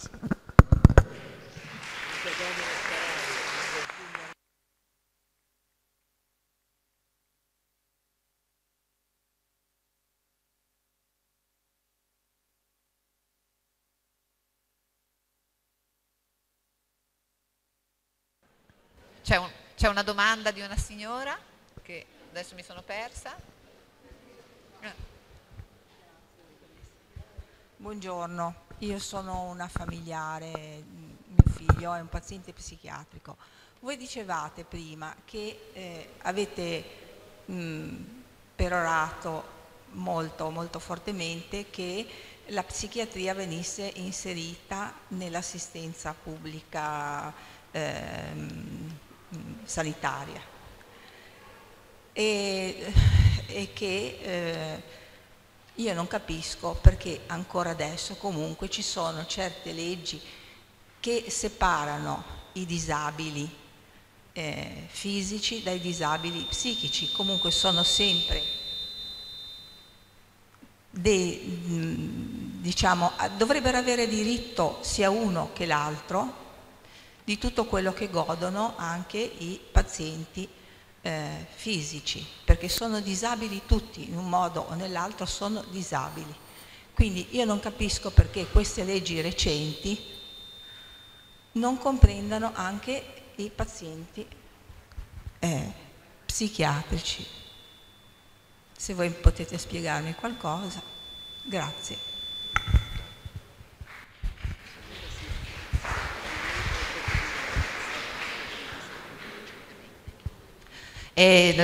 Magari nell'attesa, se poi i professori vogliono aggiungere qualcosa, diciamo che forse sia la dottoressa Viale che la dottoressa Rebagliati all'inizio del... va bene così? Ecco, all'inizio del convegno parlavano della legge dopo di noi. Scusate, pronto? Parlavano della legge dopo di noi, che è una legge al momento riservata ai disabili, ma che mi sembra di capire ci siano spiragli perché possa essere anche applicata ai pazienti con diciamo, disabilità psichica in senso generale, quindi ai pazienti dei dipartimenti di salute mentale. Poi questa è una risposta da tecnico, ci sono stati degli incontri in regione, non ho la competenza politica per poter rispondere in maniera più esaustiva. Volete dire qualcosa? Dottoressa vuole aggiungere qualcosa? Ecco, quindi credo che... Ok, Antonio? E la signora l'ho persa? Dove è andata? Vabbè, poi mi sono spiegata in maniera insomma sufficiente. come diceva il professor Ferra. Va bene. Ok, allora sì, la dottoressa Rebagliati. Diciamo che l'attenzione è costante ed è un percorso in continua evoluzione, perché insomma tutti i progressi che sono stati fatti abbiamo ascoltato tantissimi. Ora il dopo di noi ha iniziato affrontando la disabilità fisica. Il nuovo documento redatto da Lisa di fatto non mette, non esplicita ma nemmeno esclude un'apertura diversa, quindi diciamo che è un percorso in evoluzione che sicuramente grazie all'attenzione del nostro assessore, che ha chiaramente dimostrato in più contesti una sensibilità alla materia, sarà sicuramente oggetto della necessaria attenzione. Ok, faremmo sì, la dottoressa Musmeci. Scusate, volevo aggiungere però una cosa, al di là del discorso che ha appena fatto la dottoressa Rebagliati. Nel nostro piccolo, come servizio di salute mentale, abbiamo da quest'anno all'interno dei progetti di budget introdotto un piccolo progetto che riguarda appunto fare una mappatura delle situazioni che abbiamo attualmente in carico al servizio, che riguardino una fascia di età ben precisa, dove i problemi prossimi saranno quando non ci saranno più i genitori, quando le persone saranno abbastanza vecchie, anziane diciamo, e bisognerà trovare una soluzione. Quindi in qualche maniera ci siamo come dire, orientati verso questo piccolo progetto del dopo di noi anche per il nostro dipartimento, giusto per precisare. Questa questione ripropone la questione generale, cioè Basaglia diceva la malattia mentale la mettiamo tra parentesi, forse c'è, forse non c'è, è un disturbo della vita di relazione. In realtà il disturbo psichico è una cosa straordinariamente complessa in cui c'è tutto, c'è almeno 3 categorie, c'è la devianza, c'è la patologia vera e propria e c'è la soggettività. Regolare tutta questa roba è difficilissimo, difficilissimo. Pensate, io non ne ho parlato, ma tutti i riferimenti per esempio sul codice civile, gli amministratori di sostegno, la capacità. Io credo, è un'opinione mia e non vuole essere un suggerimento, ma che la soluzione a questo problema, che cosa fare del disturbato psichico rispetto a che cosa fare al disabile motorio, per altre. Io credo che la risposta debba andare nel senso della soggettività e della personalizzazione dell'identificazione del bisogno, perché nella sofferenza psichica c'è tutto, c'è anche il non avere bisogno di interventi di aiuto particolare, ma di avere bisogno di relazioni idonee, per esempio. Quindi la via che noi abbiamo, generalissima, che abbiamo cercato di seguire, è quello di ripersonalizzare quello che era oggettivato. Cioè quello che io cercherei di fare se fossi al posto vostro, e per fortuna sono vecchio e mi riposo e non ci sono più perché so le grane, le difficoltà che comporta fare il vostro e il nostro lavoro, però mi muoverei anche normativamente nel senso della valutazione personale, quindi di una certa discrezionalità di coloro i quali devono decidere, perché mettere dentro tutti è difficile, escludere tutti è criminale, però bisogna scegliere e come diceva tanto giustamente Ferro, noi facciamo un lavoro di confine in cui è la complessità, la specificità del nostro lavoro, ma i lavori di confine richiedono caso per caso. La mia risposta è: a queste cose bisogna cercare di rispondere caso per caso, perché ci sono dei bisogni drammatici e sono dei bisogni che non sono per nulla drammatici. Non possiamo dare il sussidio a tutti i rompiscatole che girano per il mondo perché soffrono e fanno soffrire, come diceva il nostro amico delle personalità psicopatiche. Ecco, però distinguere, stabilire, decidere. Lo psichiatra ha questa responsabilità in più rispetto agli altri, ha un'ampiezza di discrezionalità nelle decisioni che altri non hanno. Come Basaglia avevo scritto, ricordava che non è una legge, non è sufficiente una legge perché le cose vengano risolte. Quello è il punto, è la base che non dobbiamo mai dimenticare, che ci permette di essere presenti sul territorio come servizi psichiatrici e di muoverci a tutelare i diritti dei nostri pazienti nella stessa maniera dei diritti di tutti gli altri pazienti.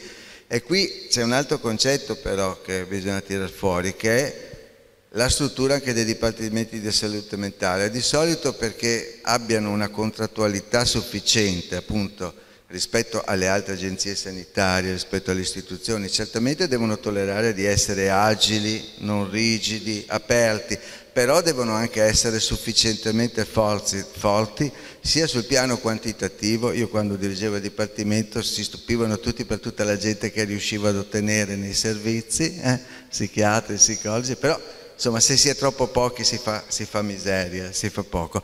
E poi forti anche sul piano culturale, che è l'altra cosa, il piano qualitativo, la cultura, perché ci si deve giocare a questi livelli qui anche con gli altri, anche per difendere quei diritti a cui faceva riferimento la signora che è intervenuta adesso. Questa è la situazione in itinere, forse gli psichiatri che arrivano adesso, gli psicologi vedono questi bei servizi, pensano che tutto sia così semplice e talvolta hanno un po' un mito di poter fare gli psichiatri come si fa gli ortopedici o gli endocrinologi, ma invece è un po' una cosa diversa, non migliore o più importante, è diversa e bisogna capire un po' di più, che bisogna anche muoversi un pochettino, alzarsi, andare, contrattare, discutere, avere questa capacità. E lo psichiatra, guarda lì uno che adesso alza la mano, non di rado è ancora poco disponibile, è vero? Lì ce n'è uno.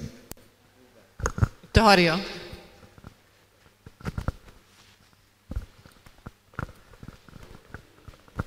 Dottor Uva.